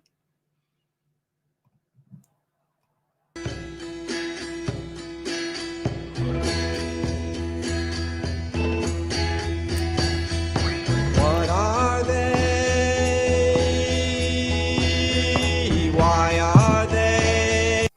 Hey! What do they mean? What are they? Why are they? What do they mean? What do they mean? Are they harbingers of world change? These secrets in the fields, are they harbingers of world change? These secrets in the fields, are they harbingers of world change? All right, I just wanted to get you guys pumped up. I'm dropping the link in the show. If anybody wants to voice their opinion other than the chat room, there you go. There's the link. Join me. We're not going to talk long. We're going to get your opinions. I just want a couple of people here. So in the next 5 minutes, we'll talk for about 20 minutes, get the public's voice in the chat room. I want to hear. If you guys want, you don't have to. And I want to hear, I'm trying to be that show where we get the public involved a little more and hear what they want to say. If they don't have a show or ever have a chance to speak, you can come over now and speak your mind. I don't care who it is. As long as you keep the topic relevant to what we're talking about today, what's your thoughts on, will Elizondo go on? Do you think he'll go on? Should he go on? That's the question. If it was me, I wouldn't. No reason. Let's see. Hey, Alien Girl, yay! Welcome, man. How are you? Oh, wait. 1 second. Wrong show? I messed it up because I was listening to you on my phone. How are you, Rich? I'm doing great. Thank you so much. How are you? Good. I was just getting ready, getting all my stuff hooked up, and you threw the StreamYard link in, so I thought I'd swing by and say hi. I'm so glad you did. It's been a long time overdue. What's the weather like where you're at? You don't have to tell me where you are. What's the weather like? Oh, no, I'm open about it. I live in Albuquerque, New Mexico. Oh. So right now, I think it's about 75 degrees or so. It's warm. It's nice. What was the high today? 95? I'm not a weather person. Okay, no, that's okay. I know my UFOs. So what do you think then about what should Elizondo do in your opinion? Oh, gosh. I don't really want to share my opinion too much because there's so much going on. What I do think is that everybody needs to communicate and unify. Like, I do think that's important. I think right now we're really dealing with a lot of different narratives, and we need to get to the truth. And I think as I've been delving into, because the false flag alien invasion narrative is very complicated. It's not something that I think at first glance you can just say, okay, I totally get this. There's a lot to debunk and unpack and understand. And the biggest thing that I found is funding, money. There's some sort of correlation, huge correlation in some way to whatever money is being transferred between people, right? So when we look at the money aspect of it, and we look at Lou Elizondo and all of this stuff going on, it becomes sort of apparent that the CIA doesn't just put out information just because. They're not just saying, oh, well, here's these UFO videos, Jeremy. Here's all these videos. You guys will confirm it, right? It was the CIA that I thought it was the Navy that gave it to him. Okay, well, the Pentagon confirmed all the videos, right? Oh, they confirmed it. Yeah, right. The Pentagon did. Right. Yeah. So the other branches, and I can't specifically say, but so with Lou, do I think he should do it? Yes. I think everybody needs to throw the truth out on the table right now. Everybody needs to back off and get it together, man. Let's talk about it. I think Lou and I think Greer and I think Jeremy Corbell all need to go on Third Phase of Moon. Okay? Like there's just some things going on, and I think that's the best platform. I think Brent and Blake have done the best job being unbiased as they can. In my opinion, Brent and Blake always just put out what the truth is. Anyway. But here's the conversation. Here's how it's going to go. Lou, are you lying about this? Hell no, I'm not lying. There is a threat. No. Then Greer's going to say, but it's not a threat about aliens. It's a threat about this, that, and the other thing. And then Lou will say, well, I can't confirm or deny that. End of story. As always, can't confirm or deny. Homeless Man joined us too. What's up, Homeless Man? What's your first name? Can we have it? Yeah, it's Andrew. Andrew, what's up, man? What's on your mind? What do you think's going on? Well, I think the government is hiding a bunch of bullshit. And they need to just let it out and tell us what they have. Don't you think that would create a lot of problems worldwide with society, religion, financial centers? No. Wow. Wow, that's really optimistic. But how are you in the subject? Do you follow it? Like, how long have you been following it? What's your status here? Well, I've been looking up at the sky. I'm in Florida and Tallahassee. And I don't see shit. Okay. So, okay. I was just what you kind of caught me. I thought, what do you think? You think Lou Elizondo should talk to Greer? Yes, absolutely. Yes, he should come on and he should talk to you, and he should talk to Third Phase. Yes, he should absolutely do that. Absolutely. But don't you think he's risking everything, his reputation? What if he gets caught lying on the show? I mean, that's what we hope happens, but in a way, I want him just to, he can't tell us what's actually going on. You understand that, right? He can't change his mind now. Yeah, I don't know. Alien girl, can he I really? think that everybody should just say what they think. I think Lou should get on Third Phase. Why are we afraid of getting onto other platforms? Oh wait, my mic just jacked up, right? No, you're fine. But no, like why shouldn't we just go put this on one platform and do multiple platforms and talk to each other and communicate with each other? Something that's a huge issue that I've been thinking about is this disinformation agent. Okay, if Lou Elizondo is a disinformation agent, that means that he's been actively hitting up the YouTube circuit. So they're infiltrating our own media, which I think is very probable, considering if you look at Project Mockingbird, when they put all of the special agents and the CIA into all the newspapers. Even Doty talked about it happening here. He was working at KREMLIN Air Force Base in Albuquerque, New Mexico, and he also knew that within the news stations, I think it was an unacknowledged actually, that they were controlling the news, and they would say, no, we're not going to report on extraterrestrials or UFOs because it's all baloney. Like, it's not real. It makes us look horrible.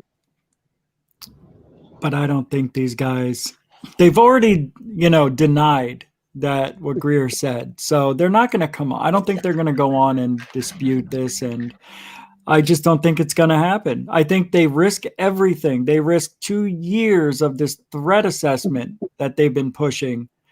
Corbell, I don't think will come on either. Let's talk about him and his videos. Those are super suspect and have, in my opinion, mostly, for the most part, have been debunked. Homeless Man, are you buying Jeremy Corbell's videos? Do you think that we're looking at pyramid? I haven't actually watched videos yet. Okay. So you haven't seen any of. Have you seen the recent video from a few days ago that was on 60 Minutes of the disappearing orb? No, I heard TPOM before I came on your live. Okay. All right. Hey, well, I have to the news because it's all fake news. Alien girl, fake news. It's all fake. Do you think it's all fake? No. I think there's a difference between opinion, fact, and belief. And I think these get all mixed up when we start delivering the news sometimes. So fake news, there's just so much damn information. Before the internet, nobody had this intense of a perspective. But now you can back up any sort of argument you come up with anything that you find on Google. So yeah, it's really easy to have a constructive debate and argument about pretty much any damn thing now. I know. And I want to throw out there for Homeless Man, I had to mute you because your microphone is creating a reverberation like, that's the worst. Yeah, it's pretty bad. So I had to do that for while we're talking, just so you know. I put, because we've got another 15 minutes in this segment, I put in a link again. If you guys want to join us here, do that within the next 5 minutes and you can have your voice heard on this. Thank you, Alien Girl. You're such a good cheerleader. I love it when you guys are here, man. It just feels good. Cool. Yeah, this is an amazing time, too. It's almost a historic number of events that are happening. Homeless Man, you are aware of what's happening, right? That Greer is coming up. Absolutely am aware. I get a lot of my news from the YouTube. So I do watch news, but I watch other people's channels. Oh, okay. I just wanted to make sure because Jeremy Corbell's videos that have been put out are just getting millions of views. I was surprised you haven't seen them. So I was hoping you could have a. There's only a few channels I pay attention on here. Third Phase of Moon, probably somebody else you never heard of. But yeah, we played them here like many times. But that's okay. I was just curious. No big deal. I'm glad you're here. So in Tallahassee, you've seen some UFOs over there? UFOs, there's a moon. I'm pretty sure it's fake. It might be. I mean, I haven't been there, so I don't know, man. It could be. It could be. I'm glad you called in. Anybody or joined in with the link. I put the link in there for anybody else. If you don't want to, that's cool. I get it. We're here talking, so we're okay. But if you want to throw your opinion out, join. I mean, that's what GUFON's trying to do. Bring the public into this, so we get to hear what you guys think. Hey, Alien Girl. On your show, what do you guys, what's the main thing that, have you been discussing this a lot too? I guess you have, but what's the consensus with your audience on the threat? I'm sorry. I don't think anybody likes the idea of a threat. Do they believe that Lou is right? Are they believing this narrative? I think most of the people I talk to are open to both, right? Okay. I think there are definitely people on one side or the other, but there's really not enough to say about either. I think Steven Greer's on top of it. I think he will be discredited because of CE5. If we take a couple steps back from this and we look at this, Steven Greer's a guy who's in communication with the ETs, and he knows every black operation person. And so that's why they don't put him on 60 Minutes, because then the audience is gonna be like, that guy said he was talking to aliens. That's really weird. I don't believe the thing he says. Unfortunately, I've had my own CE5 experience. I'm not dogging it. I think it's real. Yeah. It's not like I'm this amazing summoner, but I was able to get one photo once that I'm pretty proud of. And, so I think it's there. And I think there's a lot to the 5D sort of experience in relation to abductees and spirituality. There's a whole veil that goes, you lift kind of like Third Phase of Moon album. That's so weird. Behind the veil. Hence the name. Yeah. Countdown to disclosure. What kind of psychic energy are these guys on? You know what I mean? Countdown to disclosure, and then like the government's like, countdown to disclosure. It's wild. 2 days later. Now they're already working on the sequel before the 180 days is even over. Yeah. Oh, it's unreal. Not so over yet. What's that? Is the disclosure ready yet? Nope. Not gonna do it. No, we've got till June 25th, I believe, is the final day for. Okay, I got a good question for you, Rich. Okay, good question coming up. Tell me about the Twitter Young Guns. Tell me about these youngins. Tell me what it is about this group of people that just creates the beautiful inner rage wrath of Rich that I love. There's some rage going on about me? No. I have. You're hysterical. You're very, very, very funny. Okay. And thank you. We just love watching you. I have. Anyway, wait, the wrath. I want to talk about the Young Guns. You're changing the subject. You're a wonderful human being. So tell me what you think about the Twitter Young Guns. And who are these? Am I a Twitter Young Gun? No. Okay. Who are the Twitter Young Guns then? I've never used your name with them yet, so no. I'm fine with it. I think it's cool. I'm down to be a Twitter Young Gun. What? I don't know. I like being called young. I'm going to answer that. I'm going to answer that. Okay, so when it started out with UFO Jesus, Ryan, Robbins, everybody knows UFO Jesus. And then when I found him, at the same time TTSA came out, he came out. And I was just not happy with what he was saying. He was just saying weird stuff that disclosure is going to happen in a year or 6 months. It's the best thing ever. And I'm like, no, you're wrong. It's DeLong and this and that. And then Elizondo came along. And when Elizondo came along, we saw a lot of other people. Hold on. there is this really weird echo. Is everybody hearing an echo? He's muted. It's not him. Here, I'll mute my mic real quick. Let me see. Oh my God, that's weird. It's gone. Do you always do your show from here? Let me put in my head. No. Maybe this It will work comes better. and goes. It comes and goes. It's fine. It's not you. I think it's, I don't know what it is, but we'll mute you while I'm talking. Yeah.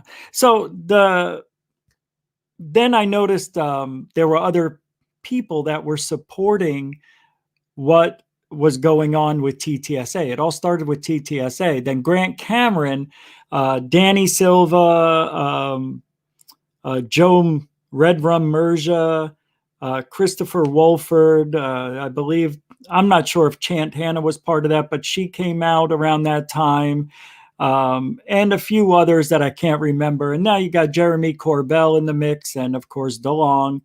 And Grant Cameron dubbed them the UFO Twitter UFO young guns, not because they're young, because they are new to ufology and they are having a major impact on the narrative on Twitter, which I didn't believe. But I wasn't a jerk at first. Absolutely wasn't, because I've learned over the years you get more with sugar than you do with spice. So I would go in there and say, you know, Trump's not going to do, he's not going to disclose it, you know, this and that or something, or, you know, I would say whatever it was, the opposite of them, because I didn't believe what they were saying, but I wasn't being a jerk about it.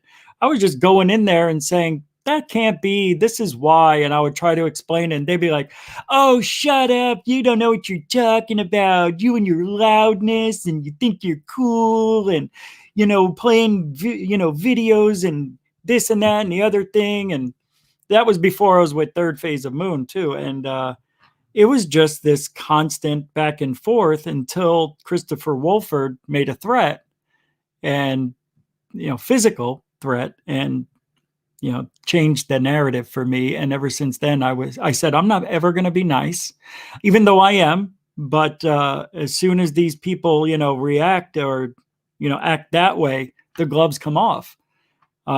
They are very, very, very defensive, even when you're nice. But as soon as I say something, it's like, oh, shut up. You don't know what you're talking about. I'm like, I've been in the field 17 years. You've been in it 3 minutes. You have no idea what you're in for. Can you hear me okay, or is there still an echo? Oh, you sound good now. It's different. Okay. Did you do something different? I did. Well, anyway, that's who they are.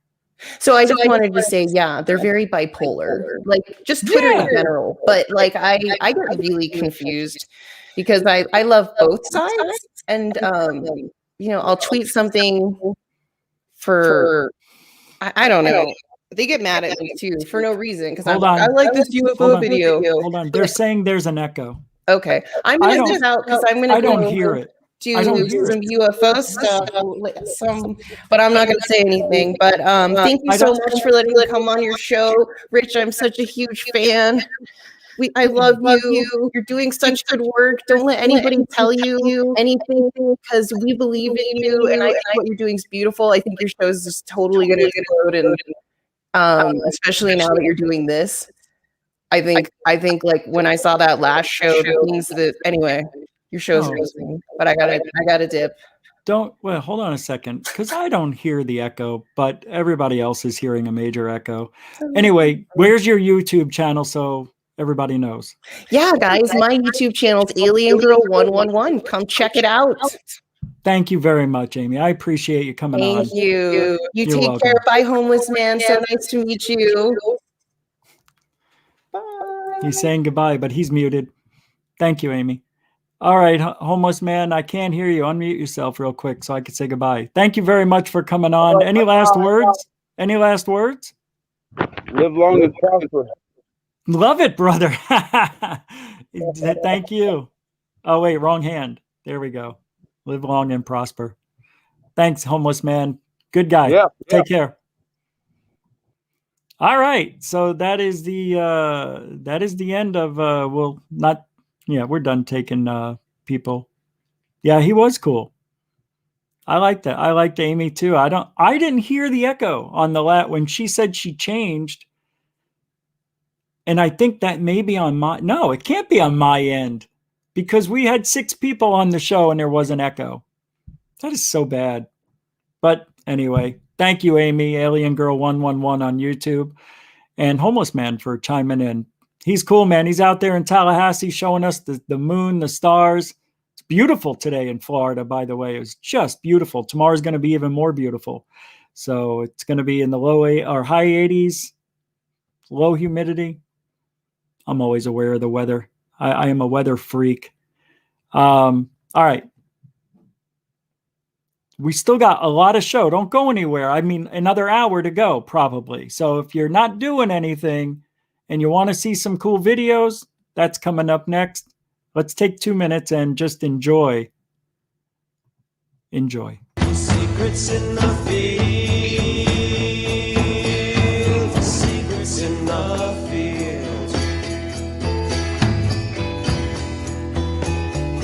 What are they?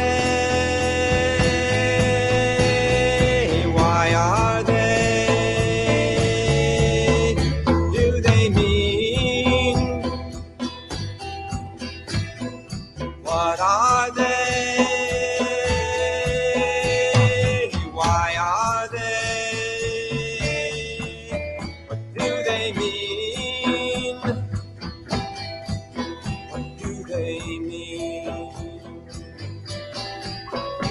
Are they harbingers of world change? These secrets in the field.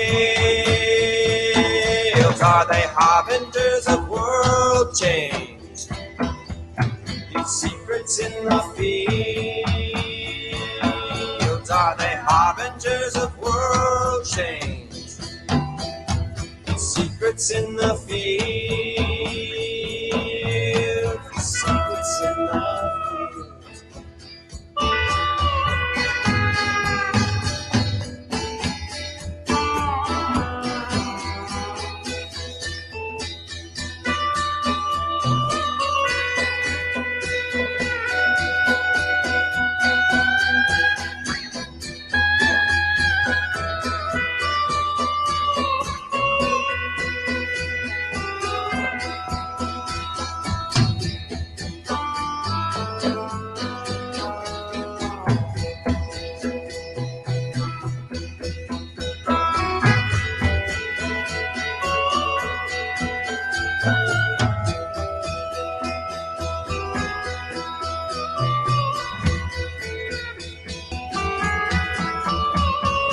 What are they?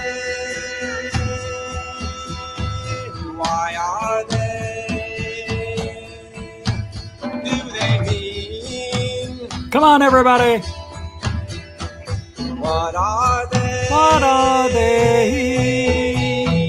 Why are they? Why are they? Do they mean? One more time. What do they mean? What do they mean? What are they, I wonder? Are they harbingers of world change? Ah, Secrets in the fields. Are they harbingers of world change? change.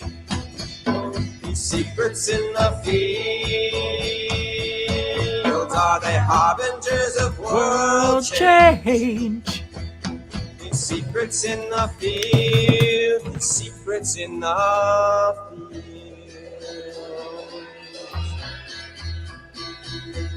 What are they? Why are they? What do they mean? What are they? Why are they? What do they mean?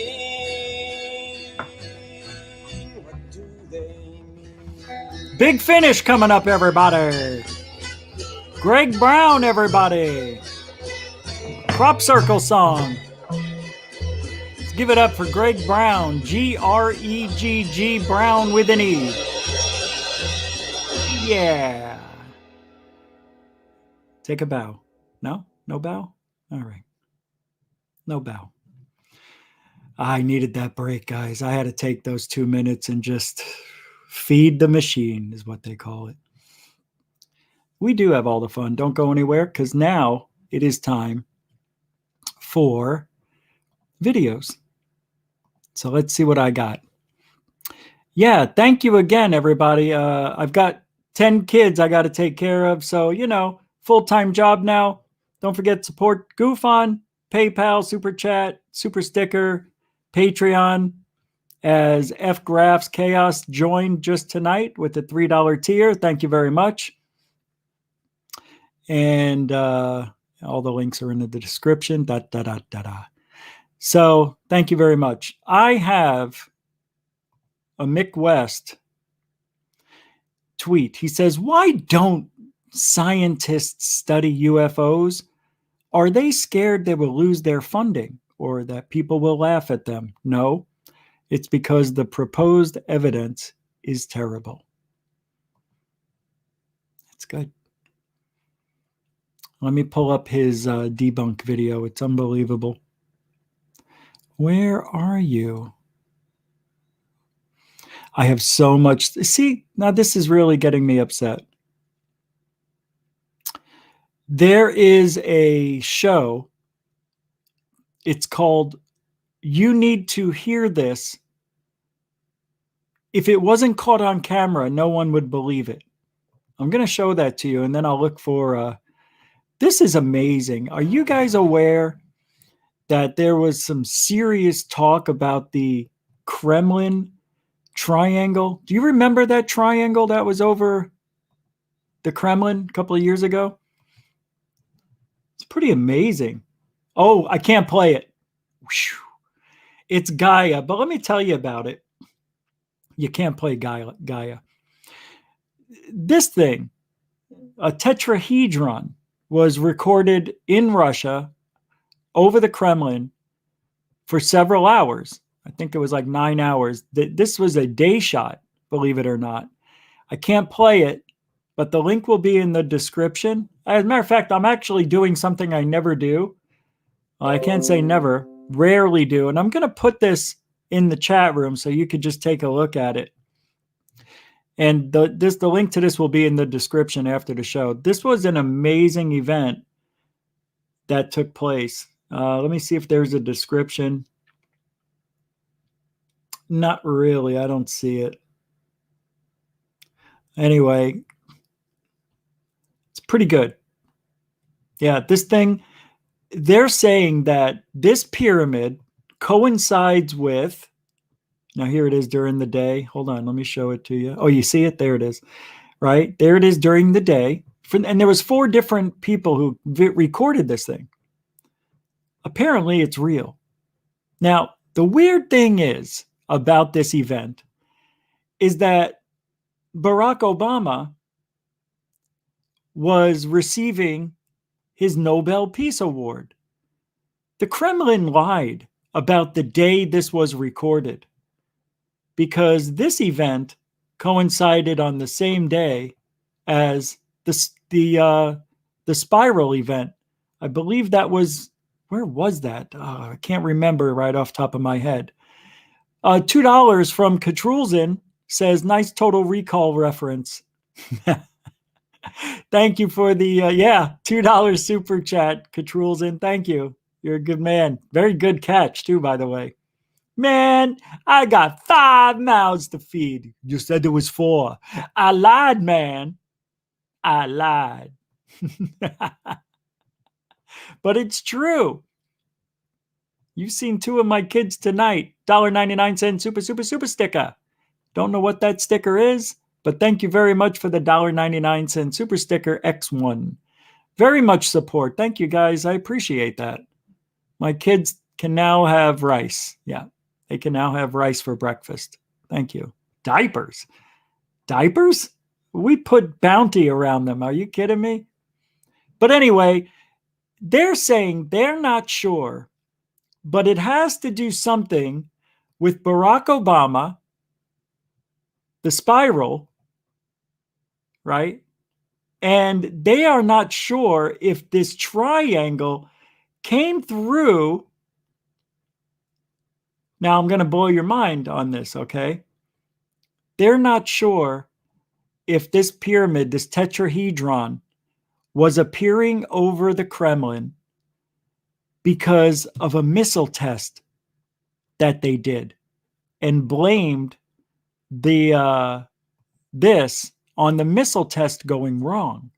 But it was a very significant missile test. I think it was rockets that can go intercontinental missiles. They are like nuclear powered, I think, is what Putin said. And they also have weapons that can go underwater without losing any power, and they go 4 to 7 times faster than torpedoes underwater. And the rockets, same thing. They can go wherever they want, and they have avoidance guidance capability. They can avoid things in their way. Pretty interesting documentary here. So this goes back to whenever this was. I don't remember the date. To be honest with you, I don't. I really don't. When was this? Yeah, it's pretty wild. So the Kremlin may have been threatened by the tetrahedron as a threat to not make those missiles work, or to not use those missiles, whatever the narrative was that they were trying to spin. The Kremlin lied about seeing this. They changed the date so it wouldn't match up with Barack's visit to get his award for the Nobel Peace Prize. And this. Then they tried telling us this is too perfect to be a rocket out of control. It is unbelievable. ICBMs. Thank you, Offworld Adam. Yep. Intercontinental ballistic missiles. That's what it is. Anyway, this is a really good 23 minutes. Is it 23? Yeah. I recommend you guys watch it. It's very good. It's not boring. Anyway, I thought I'd share that with you. I thought I could play it, which would have been cool. But I'm not able to, because I just realized in the last second that it's Gaia, and Gaia will go, nope, you can't play this. Goodbye. Now I have a video that I'm going to play. It's very short, but it is called this, Project Blue Book 1964 Part 12. I love this video because it's cool, man. Now, I don't know if Scott Brown is still here, but if this is real, well, why can't it be? Is it a proven fake? Yeah, I think it already is. Anyway, I'm going to play it because I like it. And I want to play this video, well, because it's cool, man. Imagine the reality if this happened. So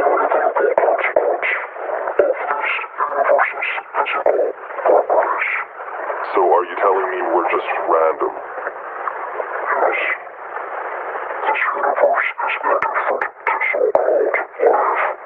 How so?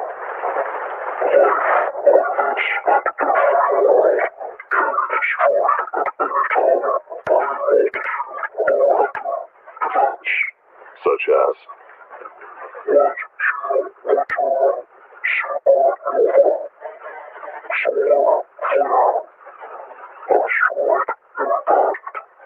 So the universe doesn't care if we live or die. I don't believe that for a second. We're more than just random.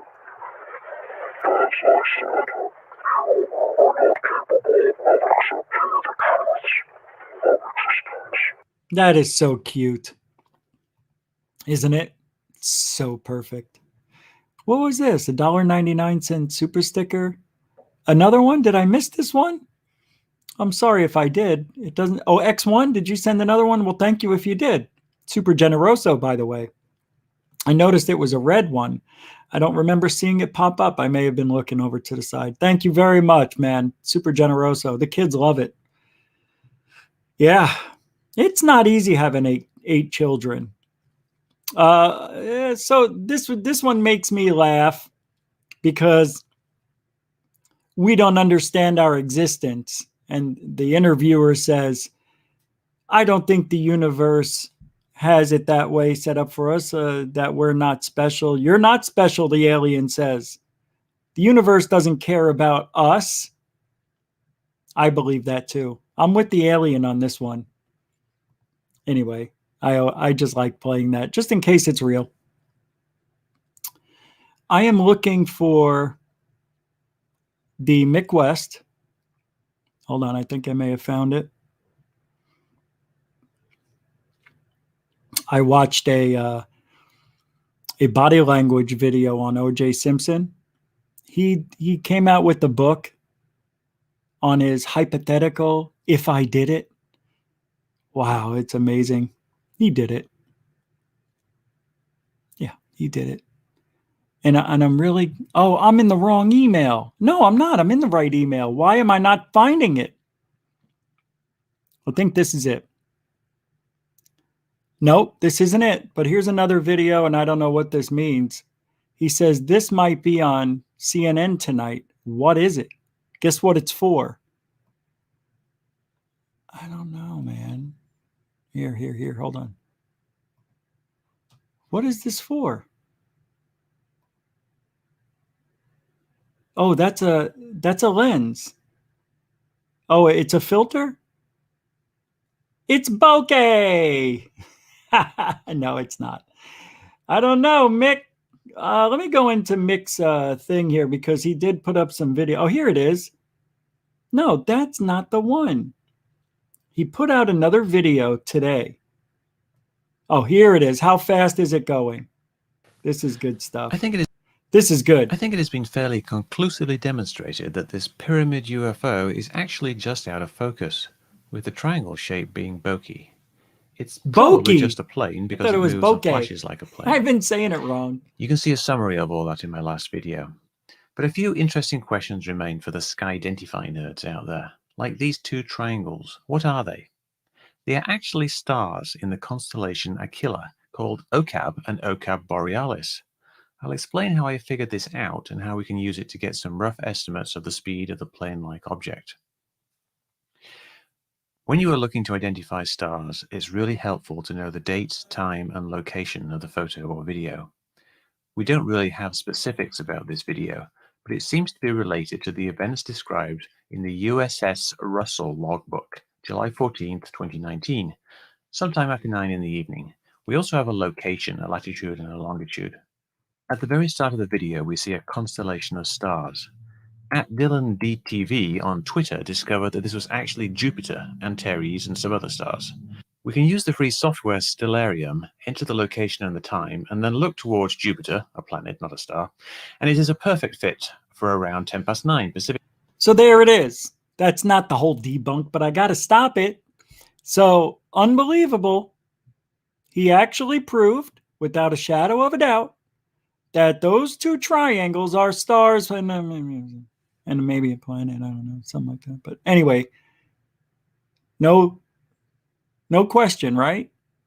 He did it. That party figured out. I know. I just had another cup of coffee. I'm flying. When the coffee's not really hot, but you can drink it fast. That's what I did. That's what I did. I'm sweating. I'm sweating now.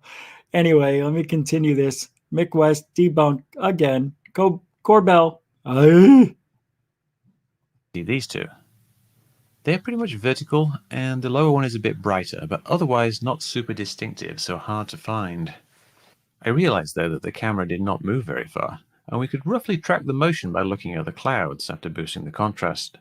So I tracked from the initial position looking towards Jupiter, past the single star, which is probably Russell-Hague, and then onto the two final stars. Bingo! Pretty much at that exact spot, there are the two stars, Ocab. That's funny. By the star Russell something? What did he say? Russell-Hague? Onto the two final stars. Bingo! Pretty much at that exact spot, there are the two stars, which is probably Russell-Hague. And it supposedly flew over or near the Russell, right? That warship sitting there in the harbor, just sitting there, sitting there like a dummy. You got a threat. You got a fat ass pyramid, supposedly. Do something. Fire one of those ICBMs, you prick. And then on to the two final stars. Yeah. Bingo. Pretty much at that exact spot, there are the two stars, Ocab and Ocab Borealis, Yeah. also called Epsilon Aquilae. This shows that the plane is moving in a straight line and that it flies just under Ocab. Without context, this kind of looks like there's another triangle flying around, but it's just the lowest star of the two. No. That is unbelievable. Then he does a little math, right? He says, well, if the plane is this, that, and the other thing, it must be a couple of miles away. And then he does the equation with some Google math, and he shows the flights that go around that area. And he figures out, watch. Is at around 42 degrees. So let's round that up to 45 degrees, as we don't know the exact time. So the plane will be about as far away horizontally as it is high. This is how you debunk We can then use Pythagoras to get a line of sight distance of around 45,000 feet. Assuming it's flying perpendicular to us, then we can take the 0.8 degrees per second and see how far along the circumference of a circle of radius 45,000 feet will give you 0.8 degrees. That will show how far the plane moves in 1 second, i.e. the speed in feet per second. We can work this out and do the unit conversion to knots with Google.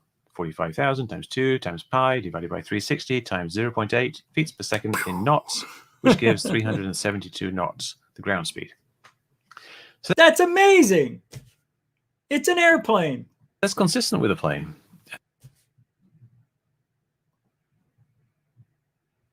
Anyway, little food for thought. See, I feel good about that. It's making me happy that he did that. I don't know why it's making me laugh, smile, grin, whatever.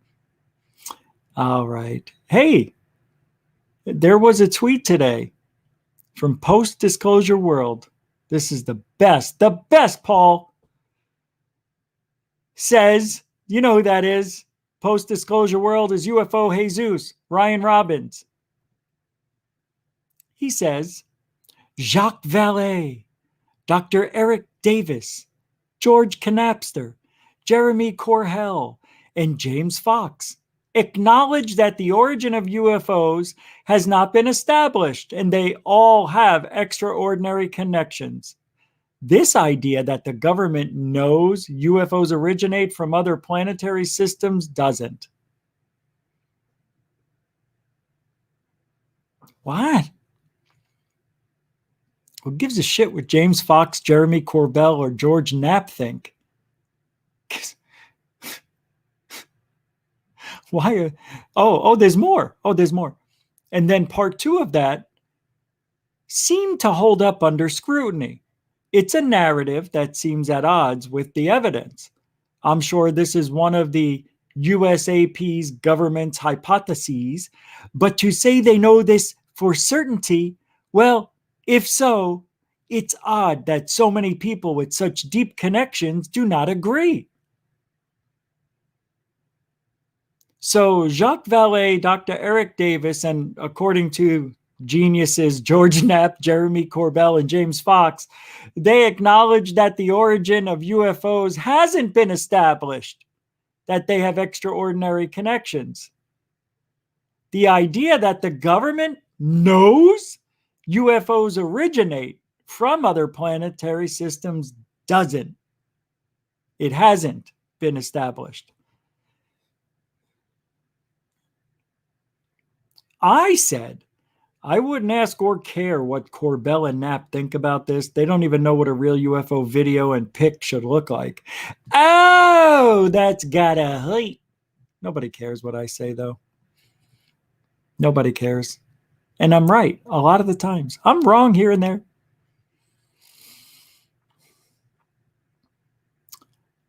Brian Bender. I'm sorry. I think this used to be the co-host of my show when we were at the apex of the AZ UFO show. But it doesn't look like him. But Brian D. Bender, who used to be, I think, Brian D. Bunker, says key differences between promoting and reporting claims. I report claims, which were corroborated by Navy pilots and other government personnel, documents, and experts. This piece promotes the author's claims. Both have their place, but they should not be conflated. I don't know why I even bothered.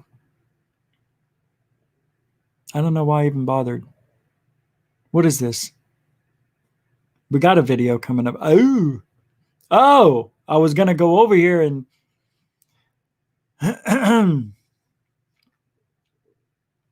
so check it out. Here's what's going on. This was from the Unidentified Celebrity Review. Obviously, people are paying attention more than ever. They're going to talk about Elizondo versus Greer. That happened earlier today. I don't know why I'm advertising it. I thought it was just interesting. Holy crap, I did not see this. Tim McShillen, Batman balloon hoaxer, says, speaking of Greer, until recently, after corresponding with one of his major benefactors, I had no clue it was only the US and NATO who are responsible for the alien invasion false flag and ET cover-up. I guess this is the, Tim McShillen went after Greer a month or so ago, doxing Greer's taxes, questioning Greer's authenticity on where the money went. Did a really poor job of it. Kind of amateur. But hello, Mr. McShillen. I guess this is from Greer. First of all, Russia always stands, and will be standing for the exclusively peaceful exploration of outer space. It is the official position of the Russian Federation. President Putin spoke about this in his speech at the 75th UN Assembly in 2020. At all times, Russia called for all world leaders, space powers in the first place, to sign the treaty on the prevention of the placement of weapons in outer space. And this is not as the USA, and this is not as the USA or some other nation. I don't know the rest of it, though. Interesting. I want to say something real quick. Oh my God, I didn't think of this. I did last week, and I forgot to continue. Didn't we have a treaty with the aliens? Remember? You can abduct some people, but don't take, rich people, the president, and abduct them.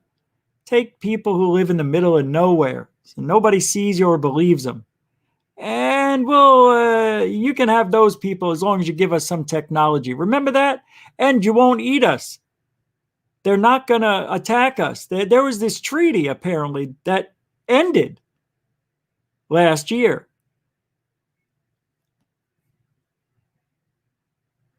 Maybe there really is a threat, and they're not telling us the whole story. Maybe that's why, maybe Greer, listen, maybe because of that treaty ending, the aliens are coming.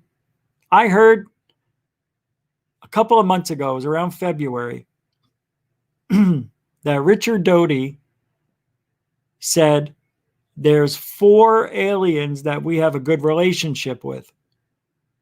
And they abided by this treaty.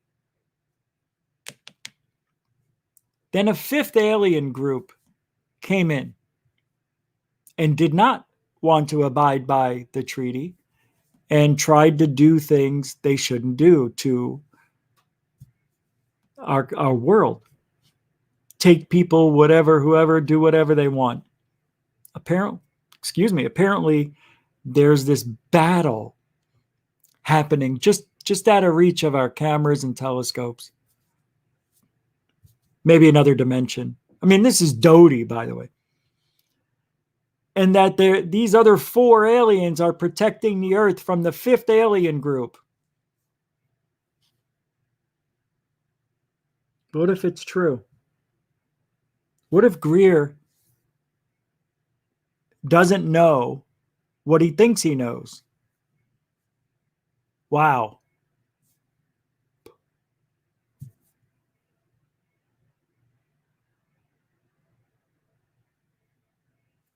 Right. That's funny, Corinth.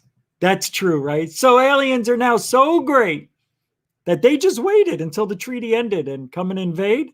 So we have so much technology that they're afraid of some treaty, but are fine invading. I don't know. The funny thing is, there's a treaty the aliens signed. That's the funny thing. You know what I mean? Corinth, I know, it's funny. That's why I'm talking about it. It doesn't make sense. I'm just throwing it out there. Maybe, just maybe when that treaty ended, the threats got real. That's not true, because we're talking about stuff that was from 2004, 2019, 2015, right? I'm throwing stuff up against the wall, man. I'm trying to figure out what shit will stick.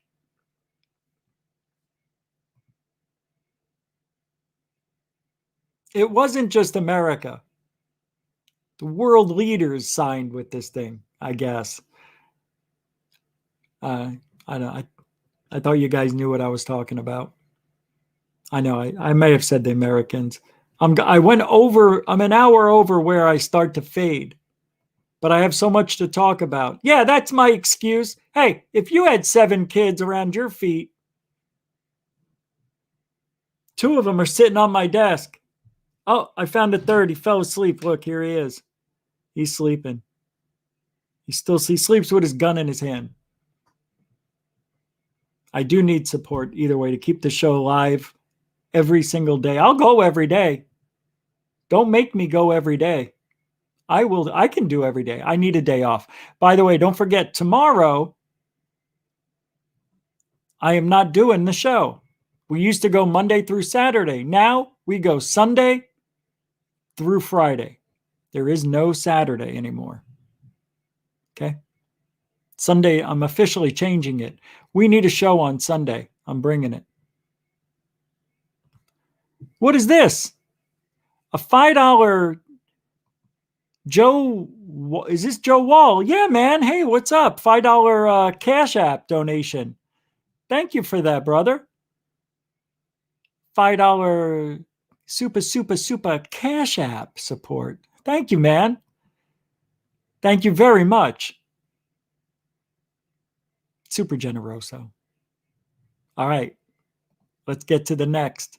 Yeah, I wish I could post those on the screen. All right, let's play a video. This is from Unexplained Mysteries. These, and I haven't watched this yet because I can trust this channel, but we're going to look at 3 of these. These are 8 convincing paranormal photographs that need explaining. Photos. I thought it was videos. All right, we'll see what they look like.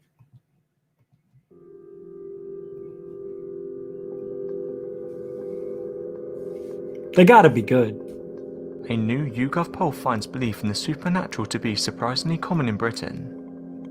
1 in 4 British people believe that a house can be haunted by some kind of supernatural being, and almost as many think that ghosts actually exist.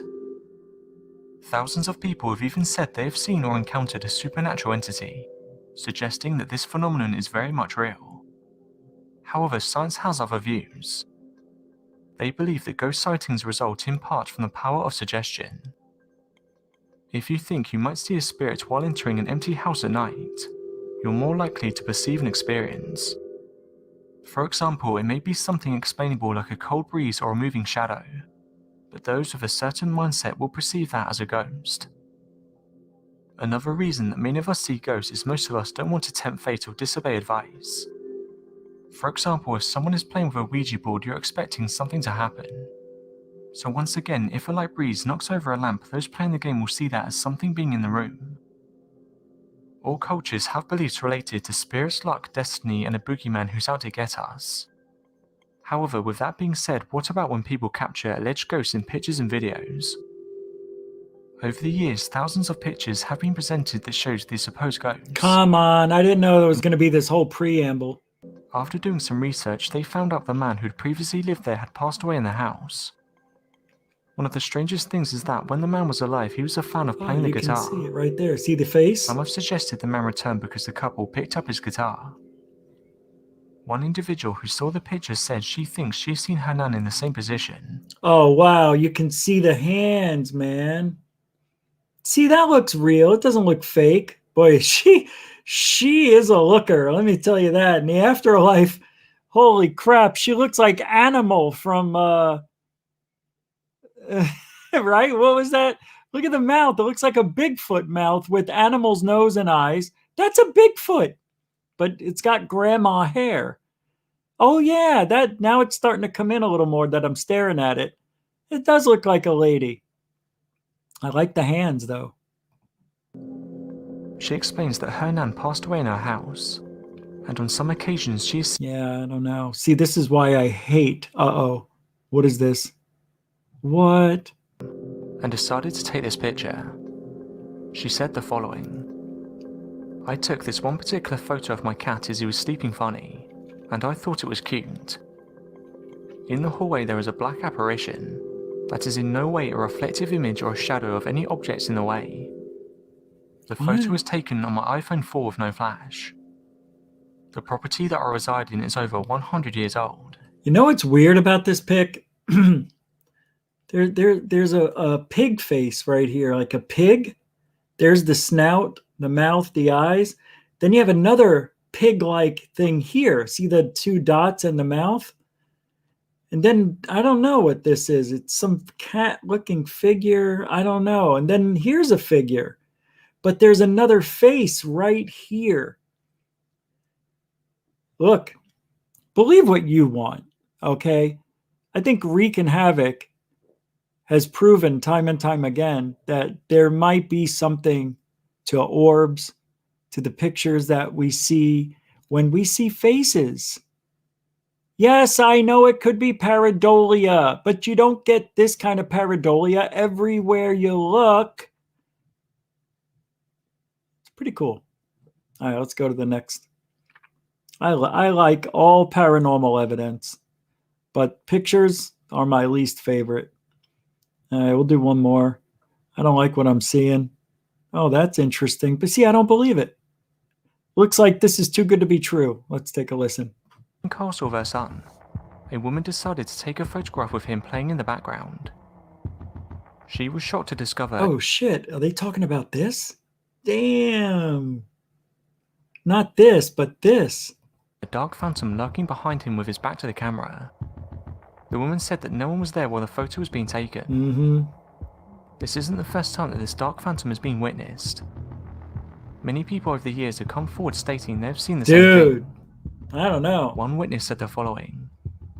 I took my nan here as we live close by. After walking around, we decided to stop and have a bite to eat. It's got a belt on. Looks like it's got some sort of dark robe. Head tilt. And then I see a face there, yeah. It's not easy. Pictures are too easy to fake. Is this okay, maybe oh shoot. This is crazy. The stuff that shows up behind people. See, I'm not so sure I'm buying into these, but let's take a listen.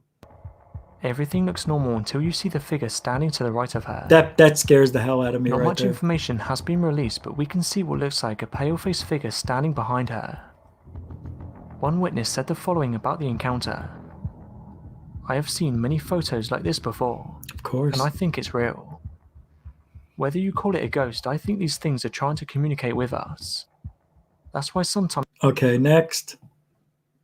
Over the years, Last one. people have claimed to have witnessed this alleged creature. Someone in India believes they may have actually captured this spirit on film. The individual who caught the Banshee image is chosen only to identify themselves as a singer in Pakistan. The image shows an odd-looking woman with her hair on her face sitting on a rooftop. According to the singer, they stated the woman looked like a female demon. This creature is said to be feared by those in South Asia. Many people have come forward with personal stories about these entities. One witness said the following. All right. When Alice Cooper's in on it, I'm not too sure I believe it. Come on, man. All right, I think I'm done with pictures for the moment. I don't like them. I don't believe them. They're very hard for me to get back and behind. Well, you know what I'm trying to say. I can't back those up all the time. Scientists just announced an ancient cave that was sealed off for millions of years has been found. Okay, let's take a look at this one. This is again, I don't know if I want to do it. It's another unexplained mysteries. Yeah, they go in the cave, yada, yada, yada. Oh, wow. Well, okay, hold on. We're going to do this one for sure.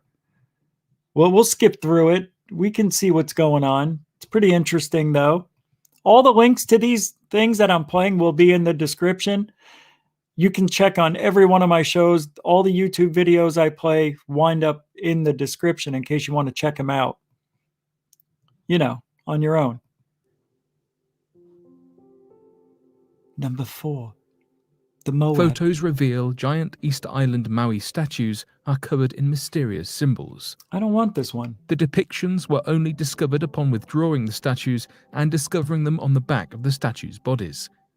Experts were confused as to why the bodies were decorated when they were kept underground for... Look at this. Look at this. It's got like a space. What is this, man? He's got his arm crocked like this, you know, like he's putting out a hand to shake. Crocked? Crooked? Cricked? It's at a 90-degree angle. Oh my God, that is so cool. That's unreal. I didn't know this. No one to see. Were they buried underground on purpose, or did they slowly sink over time? Yeah. This led to other questions regarding the Maui statues and their varying features. Yeah. Some face the sea, whilst others face inland. Oh, Corinth. Some have heavy red stone hats, it does. And others don't. Don't How stop were they believing. able to move such heavy stones around the island without modern-day machinery?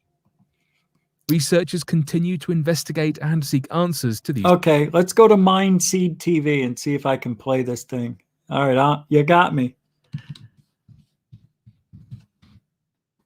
Here it is. Let's see. In season 3 of... Oh, I can't play this stuff. This is actually on TV, right? Yeah, I can't play this stuff. I don't think I can. Isn't this a TV show, though? There's something over there, is that it? Let me take a look real quick.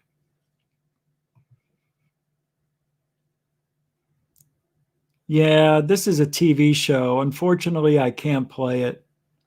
There's copyright stuff. Definitely can't. But here's what I'll do. I'll put the link in the chat room. No, it'll be in the description. I don't want you guys going crazy right now. I want you here. Hey, 9 kids. All right, enough said. All right, let's get to a little bit more stuff here. What else we got? Oh, this is okay. I'm glad I'm here. Oh, wait, there's more.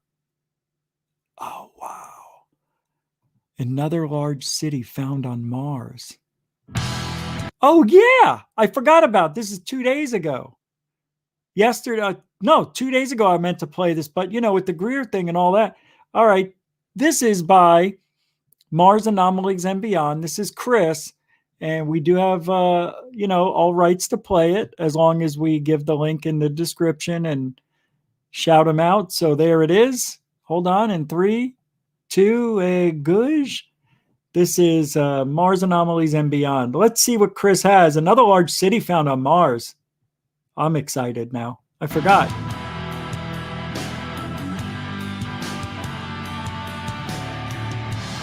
All right, let's get to the goods. Now, just so we can clear that up, just because it says Google Earth doesn't mean it doesn't have Google Mars. Let me show you. Now, here it is right here. Now, if you look at the lower right corner, it does, in fact, say Google Earth. So right off the bat, they say, oh, look, it's Earth. No. Go to the top here. Okay. And notice how we have this going like this right in front of these things.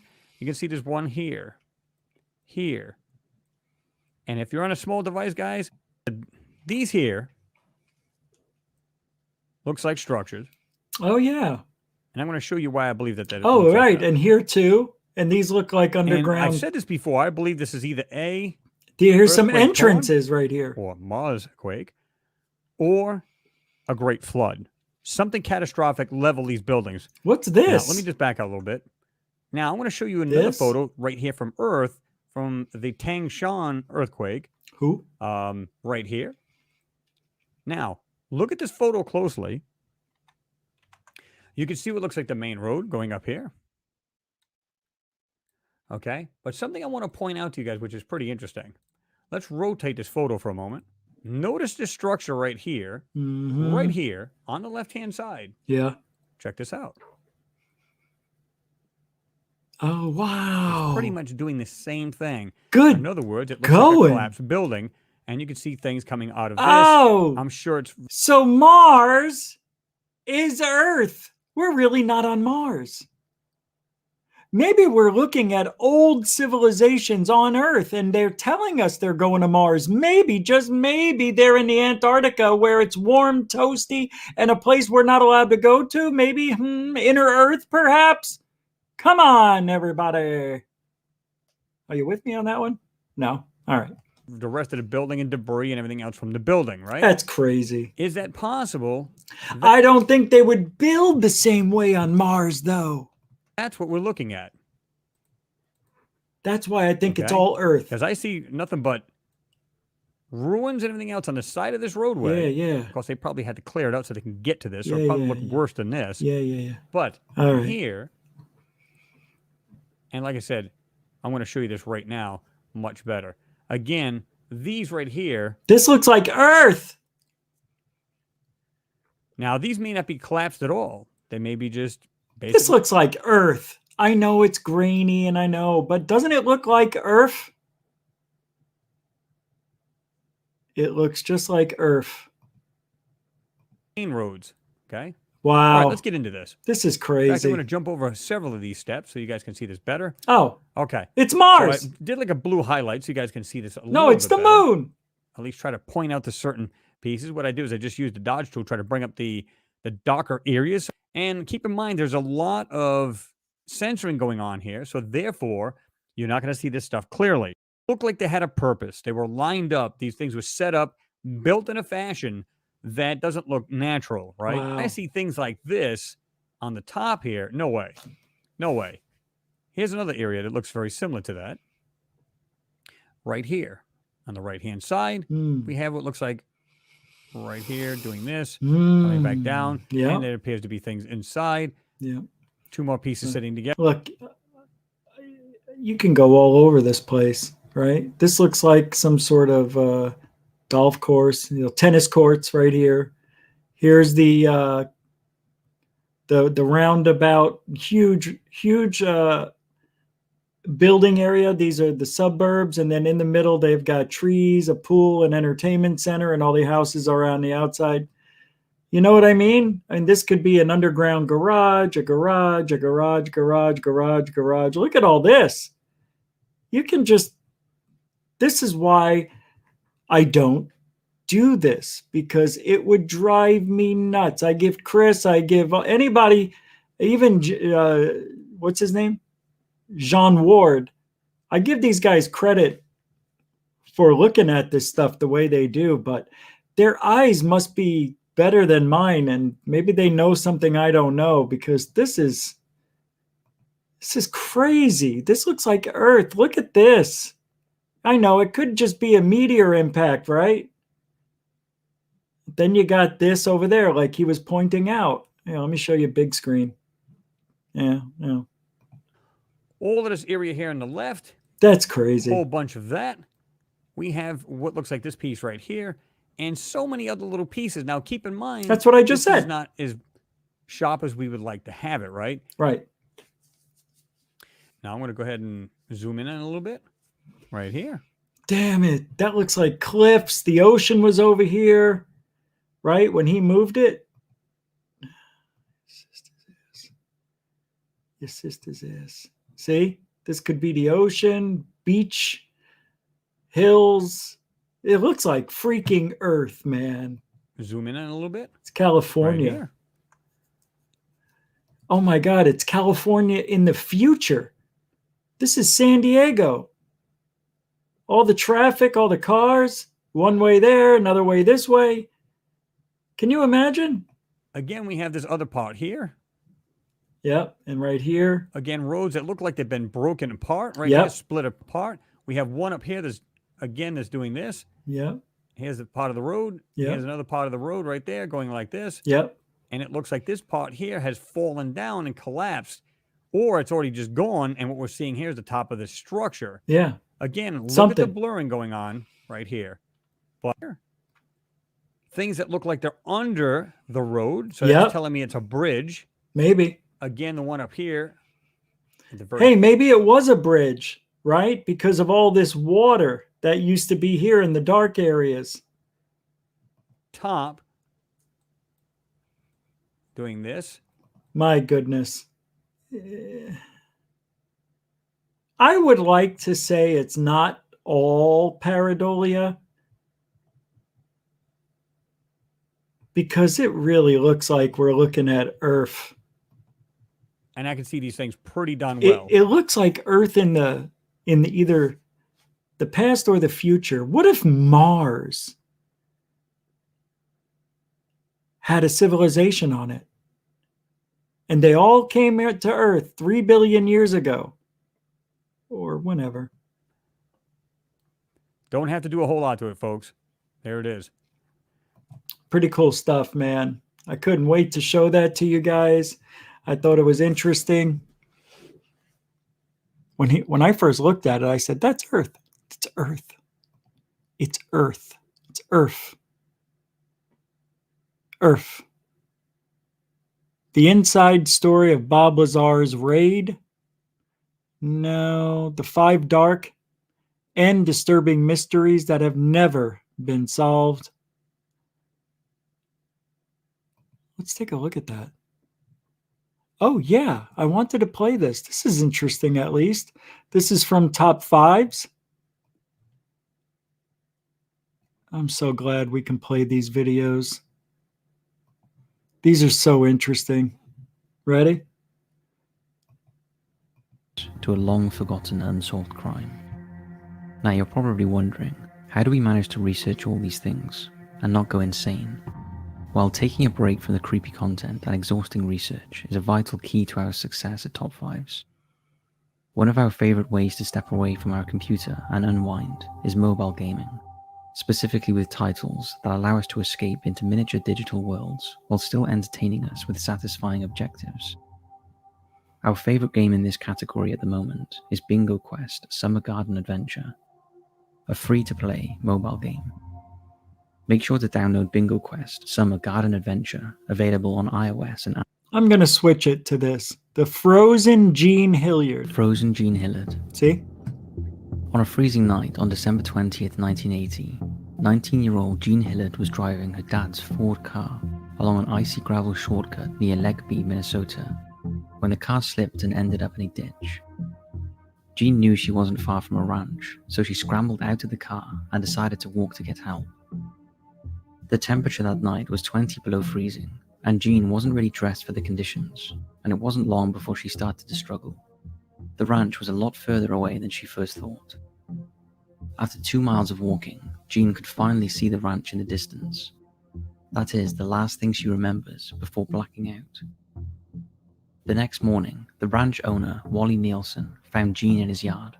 The poor girl was literally frozen solid like a block of ice. Her eyes were frozen open, and Wally was sure she was dead. Wally knew Jean well, as she was dating his friend, and the night before, they'd all been out together, drinking and dancing.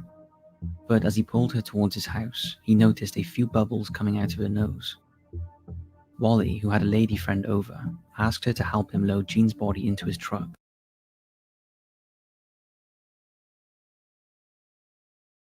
Hey, that is weird. It muted me, and I didn't do it. I watched it turn up and it said mute. Mic is now muted. I didn't do it. Anyway, weird. if they're going to tell us that she survived this and recovered, I'm going to freak out, because that to me is phenomenal. If that really happened, she must have been sucking in that cold air, walking and, breathing, taking deep breaths. Meanwhile, the whole time she's just cooling herself off, and the desire to survive and get help was just too much, and she collapsed and maybe passed out, froze rather quickly, and it lowered her body temperature, but kept her brain from dying, I guess. That's why they freeze people, right? So they can come back in the future, like when they have a cure for whatever disease that ailed them, that killed them. Can you believe there's some people that have been frozen for like 3 decades, 4 decades? I don't know. Here we But go. it was so solid. It So wouldn't they loaded her into a truck to get her to the hospital, I think, and she was so frozen that fit in the cab. So they couldn't had to fit. take the woman's car instead. It appeared there was no hope for Jean. When she Jean? arrived at Foston Hospital, doctors also feared the worst. Jean was so frozen, they couldn't even get an IV into her arm. Oh my The needles God. kept breaking. They figured she was almost certainly dead, but decided Why would you try putting a needle into a frozen person's arm? If they're frozen, it's not going to go through their veins. Just saying. Not that smart. to warm her up anyway with heating pads, and a pastor was called to say prayers. Hey. To everyone's surprise, as Jean's body thawed, she started to spasm, and by noon, she was talking coherently. In just a few hours, she'd gone from a block of ice to a scared teenager, worrying about her dad finding out his car was in a ditch. She had no idea she had been frozen solid for 6 hours and brought back to life. What? Due to severe frostbite, doctors considered amputating both Jean's legs to avoid infection. But in the end, Jean went home with little more than blistered toes that were numb for a while. She had C19 toes. Now you know what it feels like. So remarkable it made headlines, and it was lauded as a modern-day miracle. What happened to her dad, man?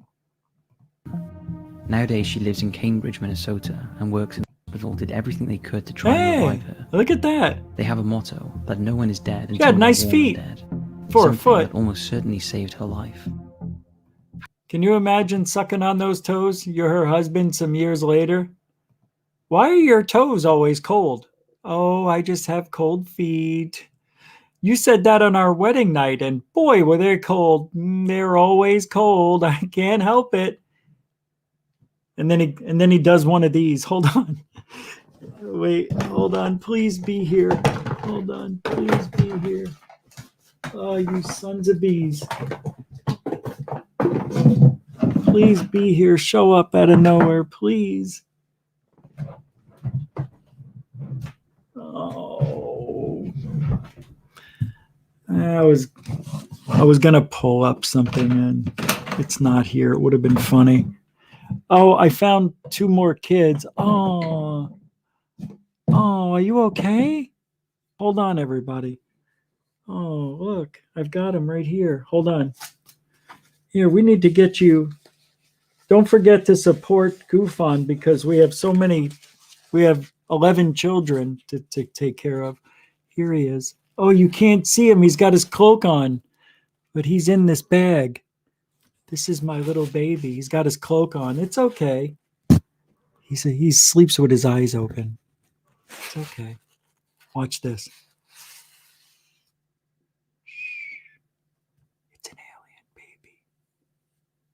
It's cloaked. He's still asleep. Shh. Put him down over here. There you go. Oh, he's awake now.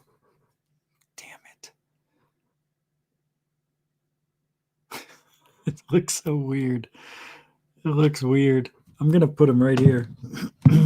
Can't see him there, though. Okay. All right. What? What time is it? Oh, okay. Yeah, it's only a little frostbite. Stop it. Get away from the mic. Stop looking at me. Stop looking at me. Stop looking at me. I'm watching you. Unbelievable. Stop! Unbelievable, this guy. What's his name? Ocnoid. It's Ocnoid. Yeah, Ocnoid. Oh, that's it. Ocnoid was trying to tell me. I didn't realize it. It's time to get out of here. Thank you, everybody, for supporting GUFON and the 11 children we have. Stop looking at me. Thank you, moderators and super chatters. Super generoso with your time and your support. I'll never forget it as long as you live. Thank you. Hey, veterans and newcomers alike, thank you very, very much. All I asked was for 5 minutes of your time. You give 5 minutes here, maybe you'll come back. You'll see it's not all fun and games here. We're serious. But we have a good time being serious. Don't forget, you can support GUFON and my 11 children on with super chats, super stickers. You can go to PayPal and the Cash App and become a patron. As we gained a few more tonight to the family, thank you very much. We'll be back Sunday night. There will be a video tonight and tomorrow for Third Phase UFO Report, maybe 2 tomorrow. And patrons, you'll get a video late Saturday or Sunday morning. Remember, everybody, stop looking at me. If you ain't looking up, always looking up. You ain't looking out. Poor ufology. Good night, everybody. I don't know what you're complaining about. All you have to do is go to sleep. I'm not asking you to come with me. I would dare. I know you wouldn't. You're scared of your own shadow and terrified of dear Uncle Gustav. Yes, I am. Well, I'm not. I don't care if he does find me gone. The cow will protect me. Frida, I beg you. Think about what you're doing. Everyone says he's a wicked man. What about it? Who wants to be good? Hey, don't forget. Hey, you don't know this. I forgot to tell everybody. But take a look at this real quick. I'm going to be on Alien Addict May 23rd. Tomorrow. Okay? Tomorrow.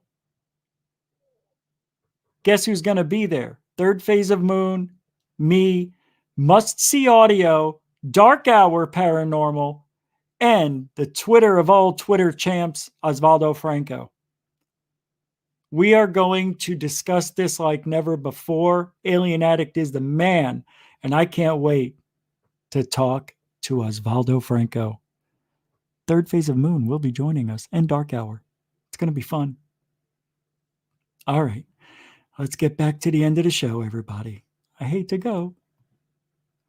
I hate to go. Being good is singing hymns and praying all day long. He's doing what's best for us, I'm sure. It might be best for you. It's not for me. I'm going, and you might as well stop arguing about it.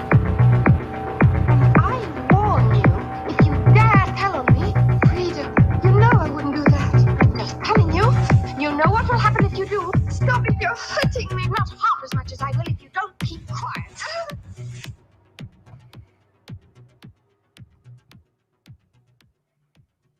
I'm afraid.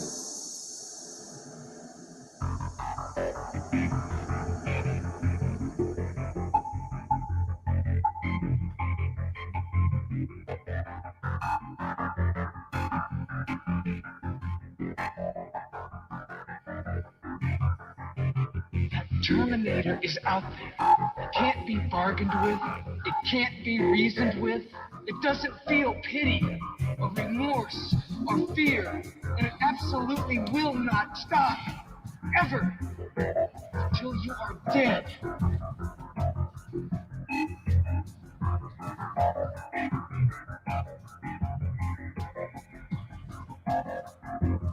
This is the construct. It's our loading program.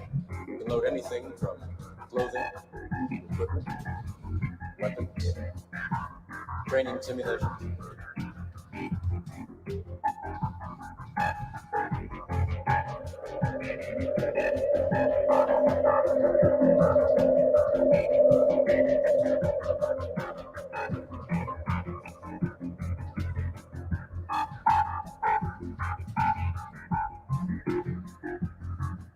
The Matrix is a computer-generated dream.